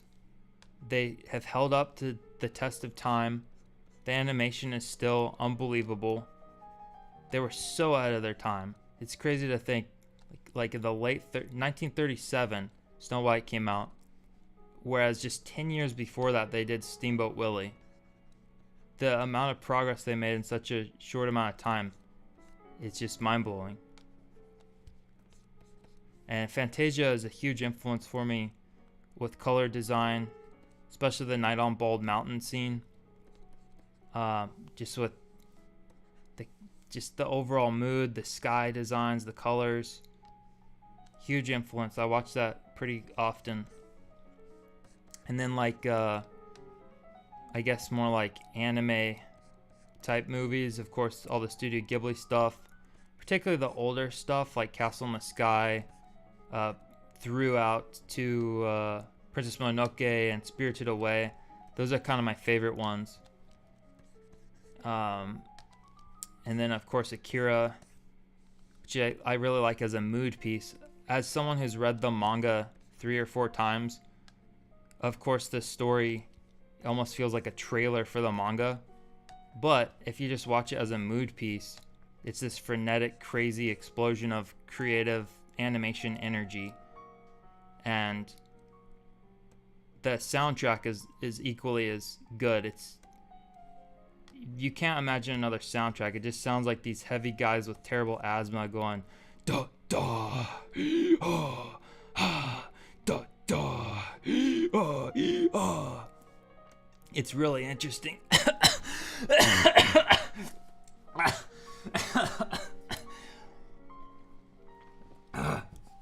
I shouldn't have done that. I like Tekken Concrete. Also, the graphic novel of Tekken Concrete is amazing. Michael Eris directed that anime, and he's American. He moved to Japan, and he adapted the manga into English, and he directed the anime movie, and it's a masterpiece. And I really like Satoshi Kon. Perfect Blue, I think, is probably his best movie, but it's really dark and not really recommended for the children. Paprika is a visual masterpiece. I don't know that it really holds up as a movie, but like in terms of the story and characters, I really didn't care about the characters, but it is a movie that will stick with you. And there's a lot of weird, dreamy, transformative scenes. Kind of makes me wish Inception did more interesting stuff with the visuals. I think Inception's interesting from just a purely intellectual perspective, but the dream scenes were just like felt like real life, but just like I don't know. It was I don't know. I don't want to be too negative, but I like a lot of Christopher Nolan's movies. Like The Dark Knight, cinematic masterpiece. It's like every high school boy in 2008. I actually just watched Memento last year for the first time. That was interesting. Everything's told in reverse chronological order. It's a cool concept.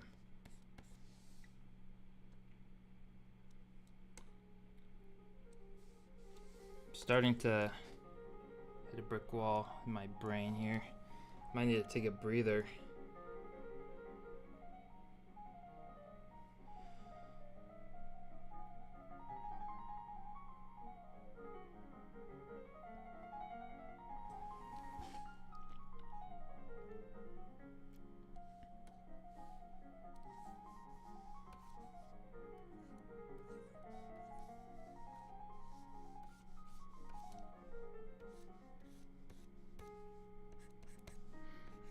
I guess this floor will be kind of like ramshackly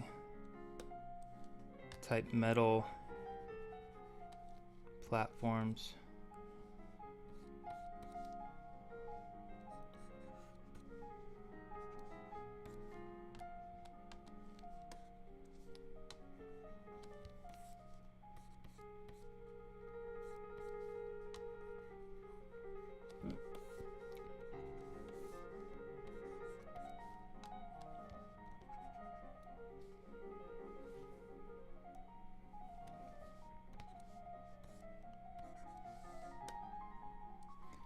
I could get another cable going on under here.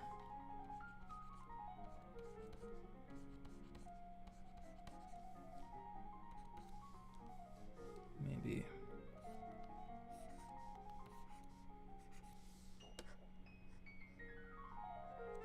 Maybe not.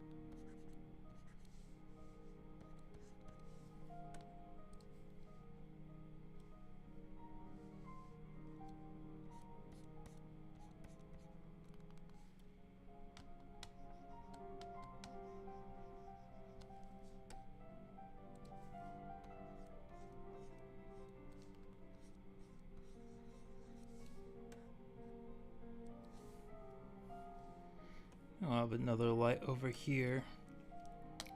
Be a kind of light bulb thing shooting out here.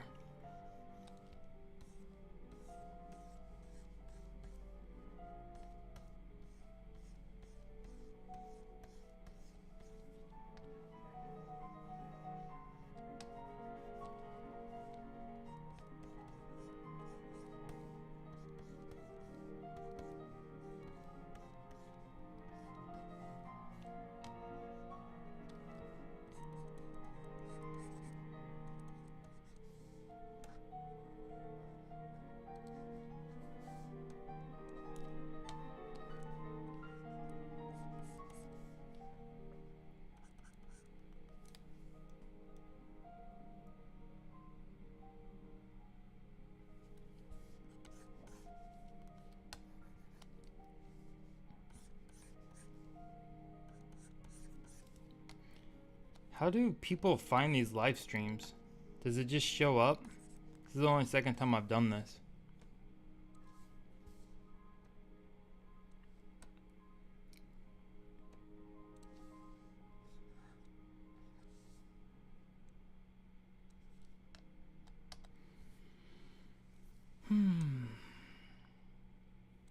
Okay, maybe we'll get some structure around these lights here.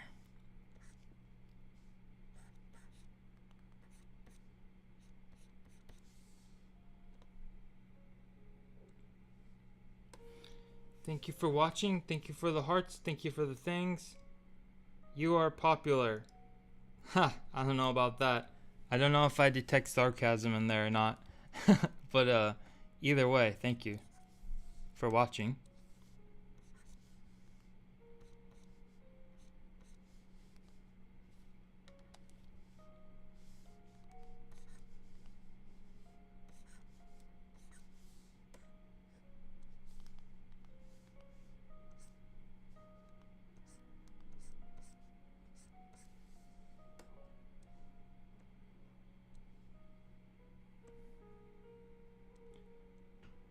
Okay. Kidpin says, I got a phone notification. The live streams also show first in the story section. Oh, the story section.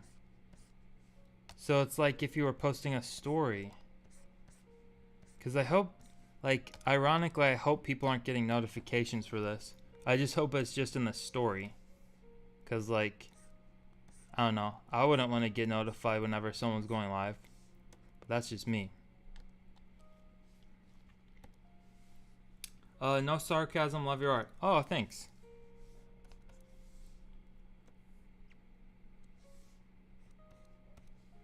I do appreciate the kind words.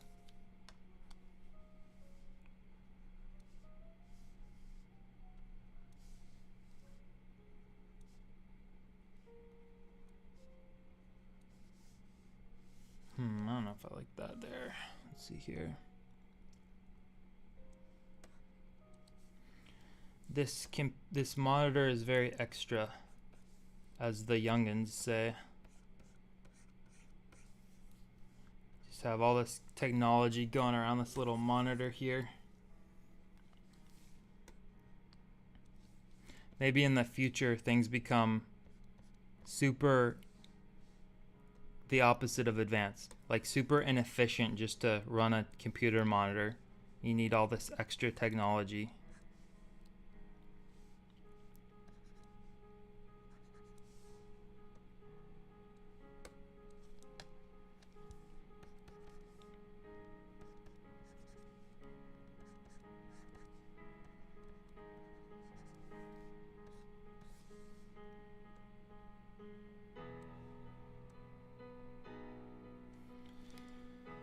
Oy, oy, oy, oy, oy, oy, oy.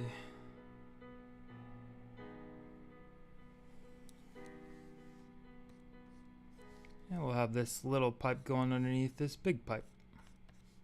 The more stuff you have overlapping, the more 3D it'll start to look. Especially with these kind of line art things. I mean, I'm gonna add shading and highlights eventually.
Trying to look at patterns I can repeat here.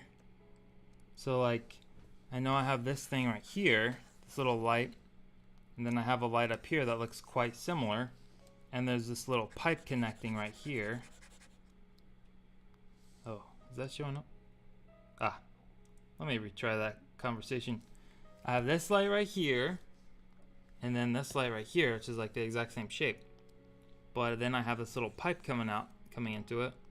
So I'm gonna draw another little pipe at the same angle coming into it right there.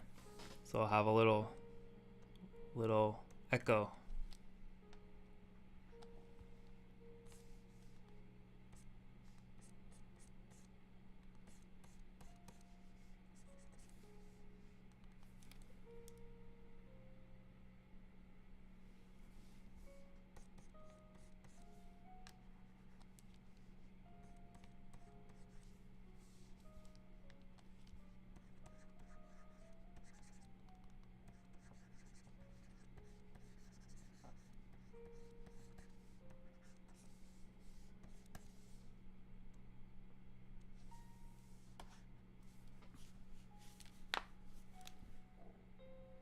I think this little ergonomical thing on my Wacom pen actually helps. It's called Ergo.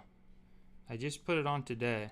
At first I didn't like how it felt, but I feel like my hand is less bothered by it. I just have to get a little used to it, especially this little thing sticking out my button. Just like getting used to it. Reminds me of Ninja Turtle toys graphics. Radical. I love Ninja Turtles. I just watched the live action trilogy. The 1990s ones. Yeah, I can definitely see some like the techno drive, all the technological stuff in Ninja Turtles.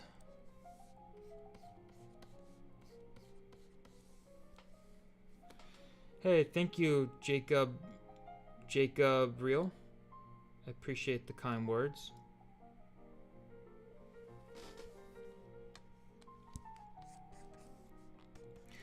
Thing is, like, this drawing is going a lot faster at the beginning, but now as I add more and more things, it's like I have to be a little more deliberate of where I place stuff.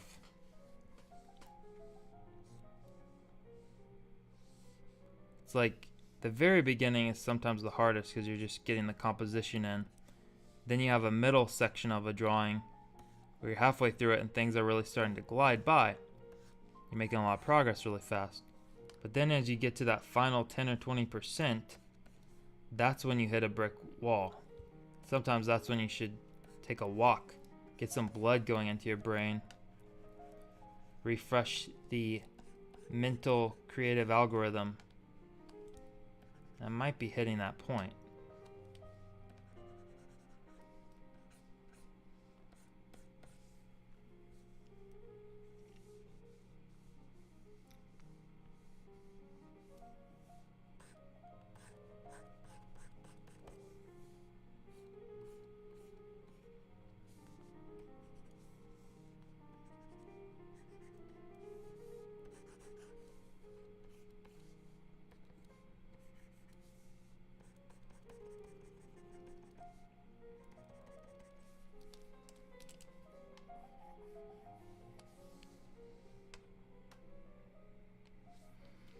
Hey, thanks Flex Lab.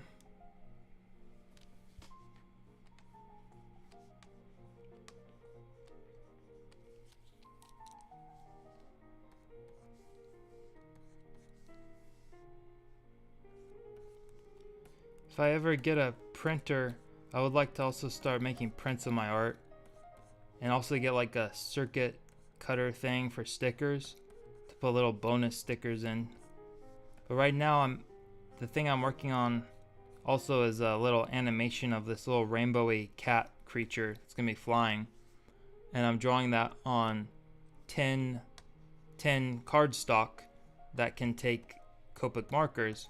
So I've already animated it on rough drawing paper, but then I just need to trace over it with Copic liner pen art, like the line art, and then add the colors with Copic markers, and I'm actually gonna sell the physical frames on my website.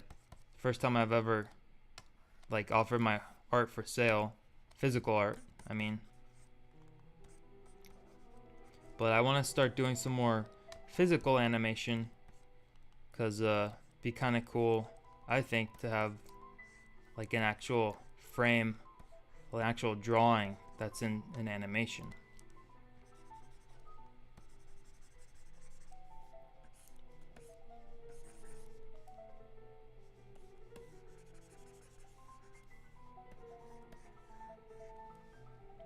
What's up, Fungus Burp Boy? Love your name.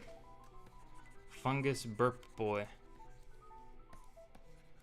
Makes me think of like the name of a character that would be in a 90s Nickelodeon cartoon, or like some kind of gross out video game.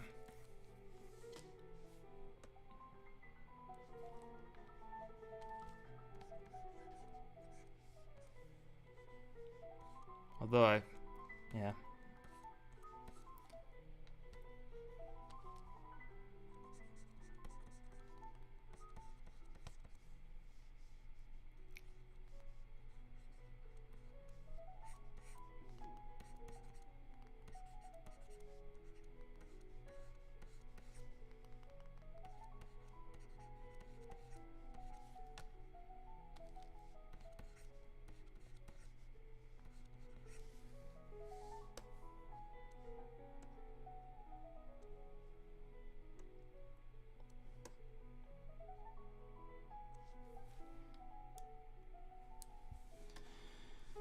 Oh boy.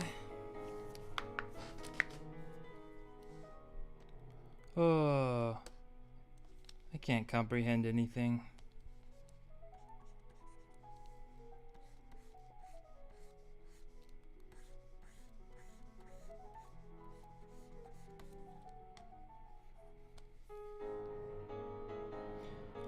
Animation program I use usually is TV Paint, although I'm probably going to transition to Toon Boom eventually. I also want to learn Blender. You can do everything in Blender, from 3D and 2D to low poly, and yeah.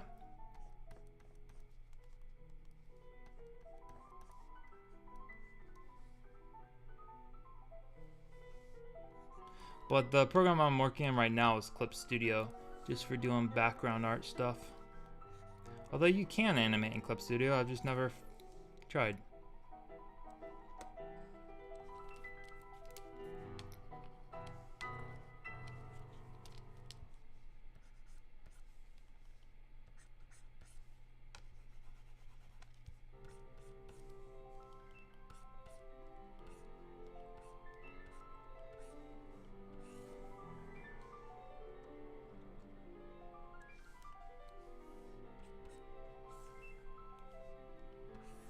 I don't know what to do with this pipe. Shoot, I'm kind of having a little bit of a pickle right there.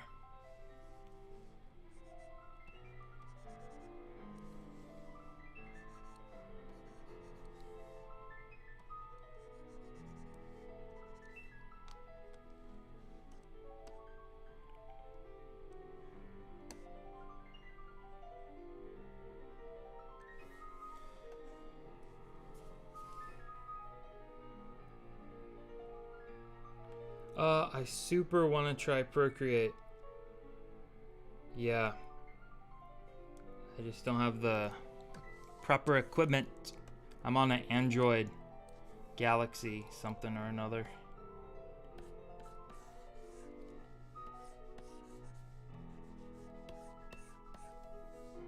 But the brushes are so cool on Procreate.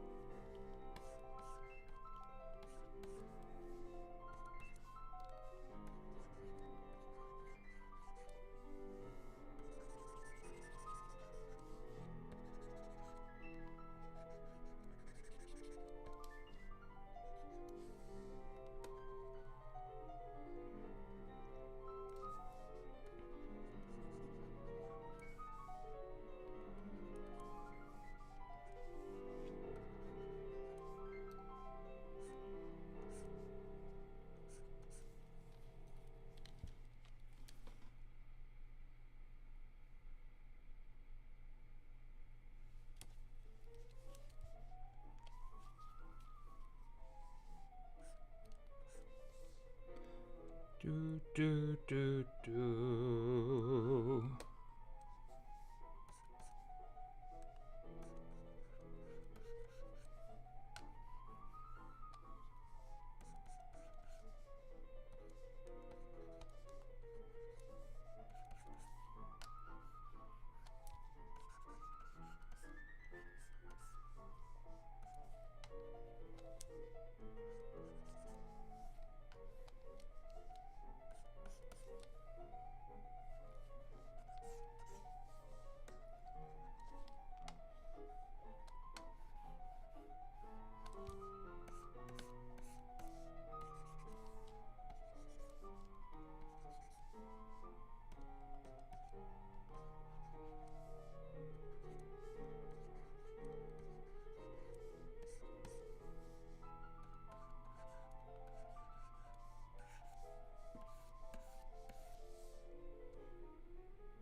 Yes, I'm in the flow. When you get in the flow state, you forget how to talk sometimes.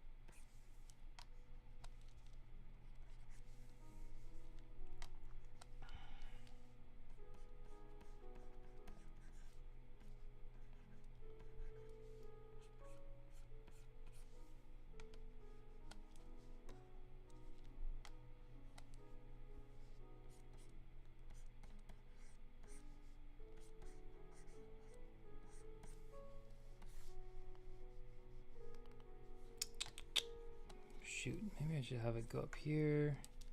Hang on a second, what am I talking about? Maybe it'll go here. I'll come back to this part.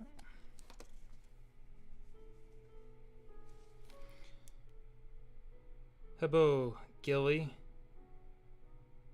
55797. I'm from France. Have you ever heard of the Annecy Animation Festival? Yes, I've never been to it, but there's a lot of really amazing stuff that shows there. Go-to music for getting in the zone? Probably like classical music, just like instrumental music. Depends on what stage of the process I'm in. Like if I'm doing in-betweening or cleanup, then I can easily listen to a YouTube video with talking, like listen to someone talk about video games or like an informational type video. But if I'm doing storyboarding or like writing out ideas or even like doing the key frames of an animation, then I absolutely can't have any kind of music or audio with talking. It takes up too much mental space. So like relaxing video game music, I have a bunch of Sega Dreamcast and Sega Saturn, PlayStation, like a lot of kind of more retro 90s and early 2000s video game soundtracks. They get my creative juices going, and they also just make me feel happy and relaxed. So like if I'm doing something stressful like taxes or writing a client email or something that I don't feel like doing, then put on a little bit of Sonic Adventure and all my problems go away. So like the Final Fantasy music, yeah, Zelda.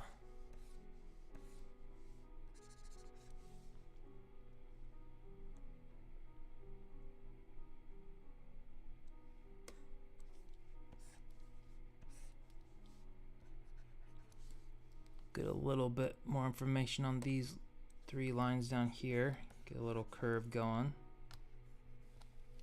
Exactly the same for me. No talking when I really need to focus.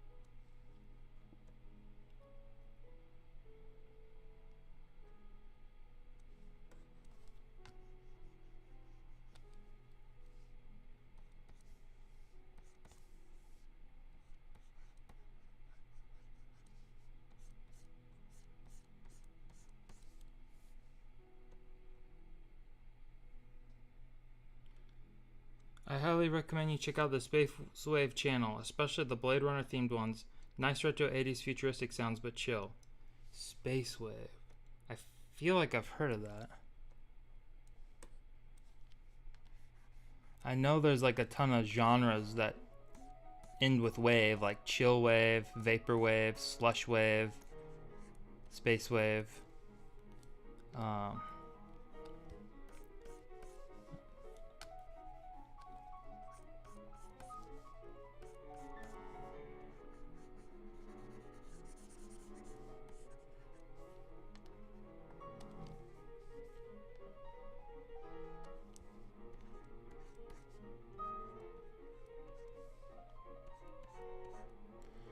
Other thing I have to do this month is a best man speech for a wedding. But my buddy, my bestie, knows I hate talking in front of people, so he suggested I could do an animation instead. And while I much prefer doing an animation, it is a lot more work. Even though the style is going to be super simple, like kind of doodly characters, like I still have to think of everything, and so like, yeah.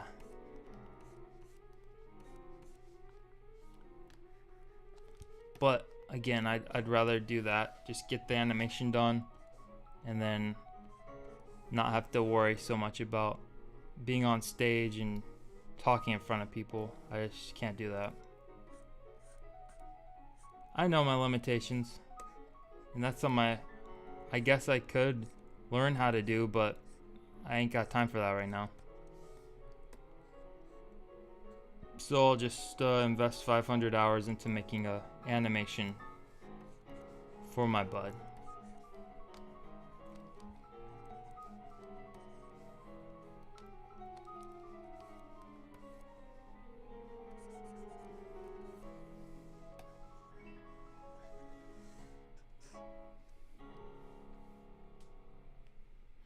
Yep, even just a few seconds of animation, even a simple style, it can still take hours and hours just for a few seconds.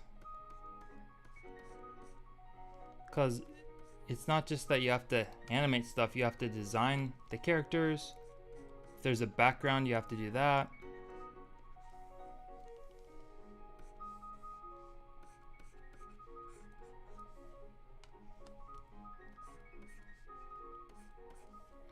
But it's gonna be a pretty simple, like, story time level animation like you'd see on YouTube.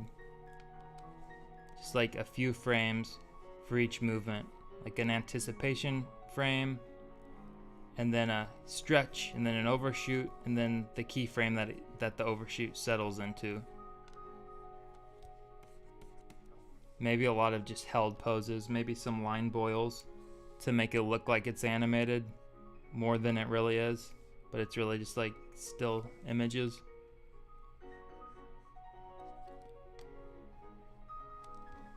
I'll do it this one, make it go in a little bit.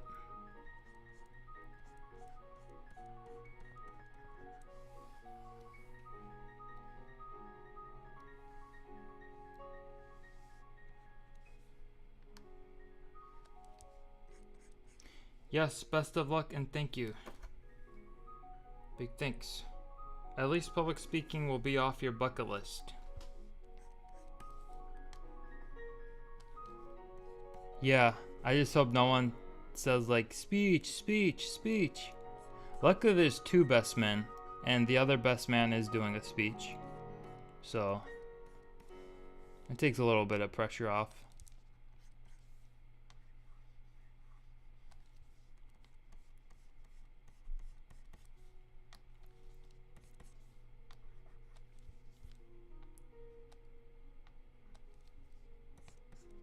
Luckily I don't have that many friends, so hopefully this will be the only best man speech I have to do.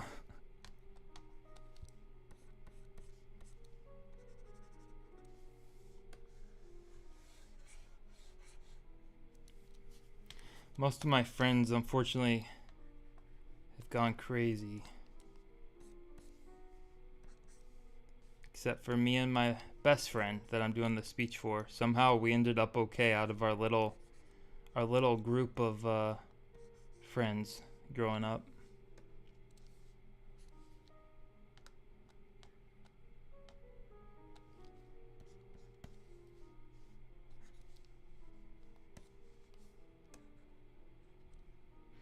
To get this wide, see any obvious problems going on here.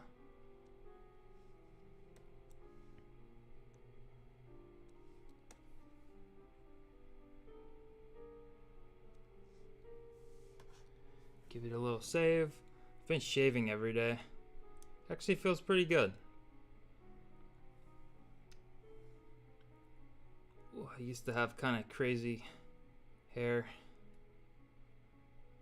I'm all about what feels good.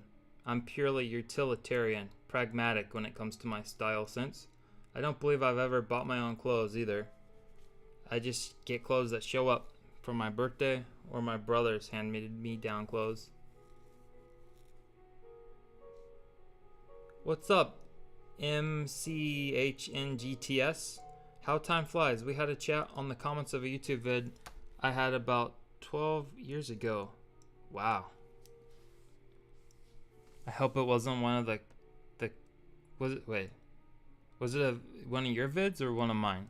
Because if it was one of mine, I might have been out in a forest talking about cringy society stuff. Because I used to go out in the woods and talk about society.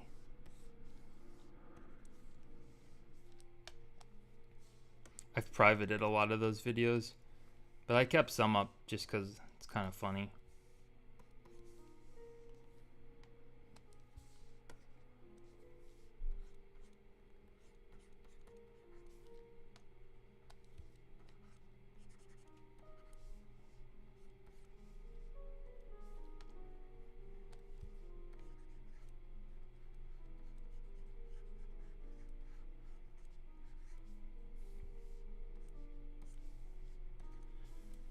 We talked about animation and stuff like that. Oh, good, thank God. So I guess I was out of my cringy stage and just went into my current, less cringy stage. Although less might be subjective.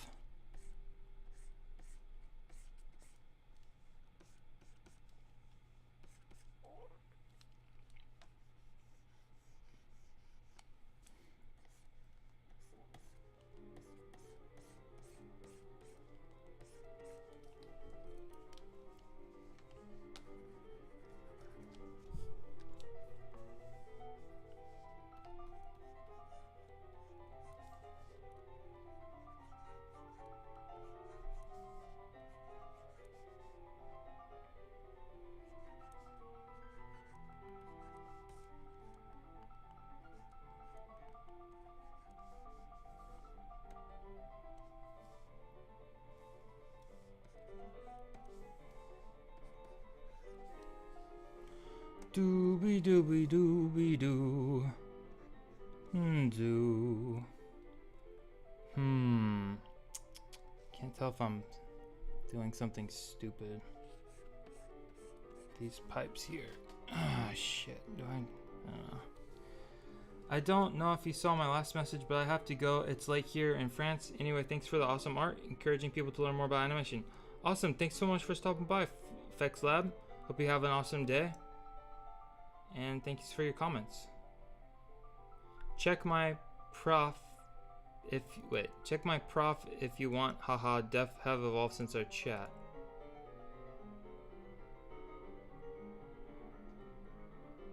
I don't know what that means. My prof? Profesh? Prof?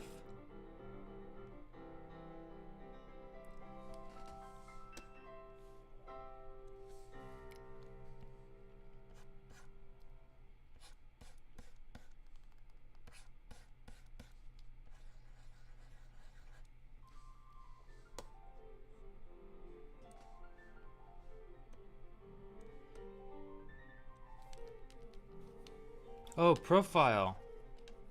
Gotcha.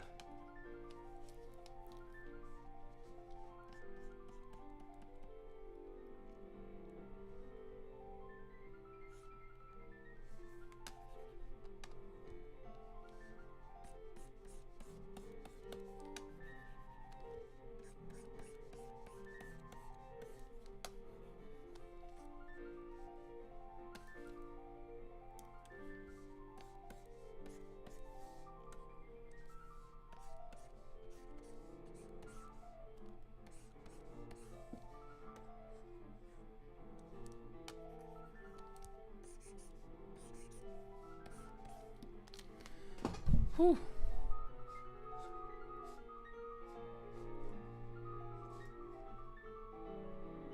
Whoa, I've been going for 2.5 hours? Are you kidding me? Holy cow. I might wrap this up in a second. I had no idea I was streaming this long.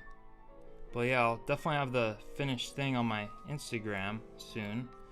And the animation will be available on my Patreon. People can use it for music videos, YouTube videos, live streams, etc. Twitch streams, whatever. Once I animate this thing, it's gonna have pretty limited animation, but maybe it'll look cool.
What's up, More armor? Oh, thank you. I appreciate that. More animations are in the oven.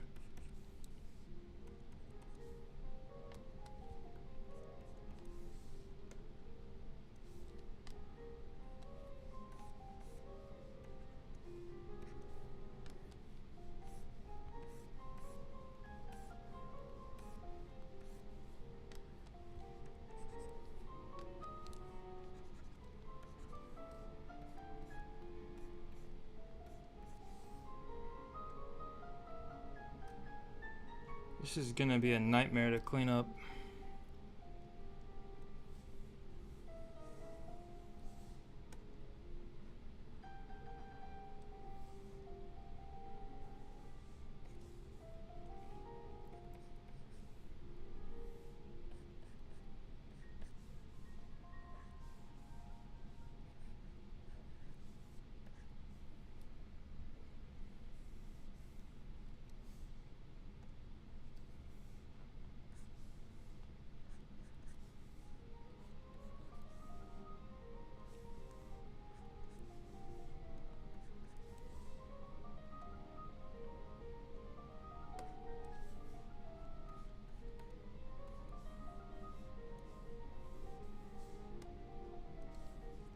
Oh, here we go.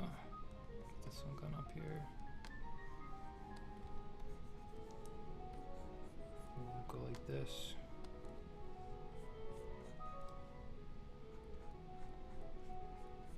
Yes, this little pipe will be bundled together with these bigger pipes over here. Continue its journey behind this big pipe. And trail off back here.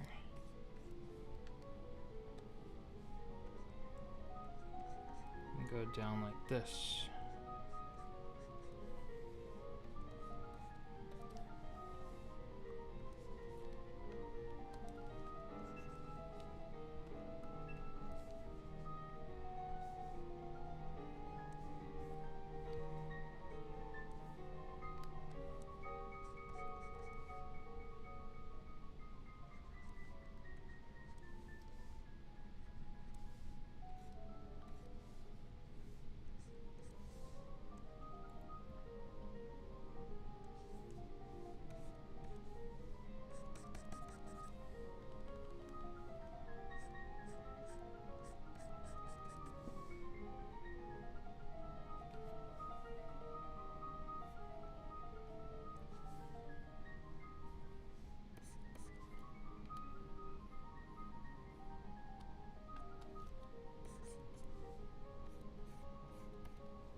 If you're coming into the stream late, I was talking more around the beginning, but I think I used up most of my words.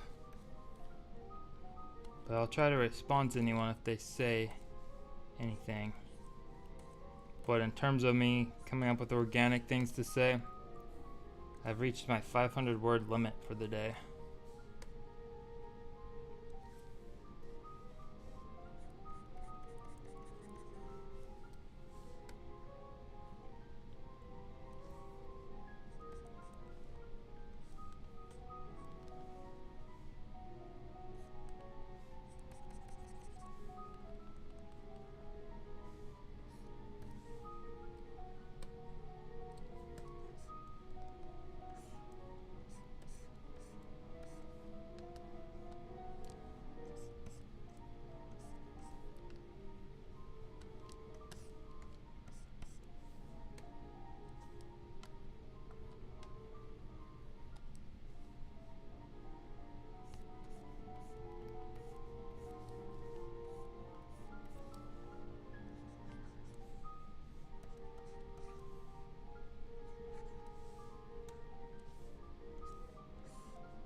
boy.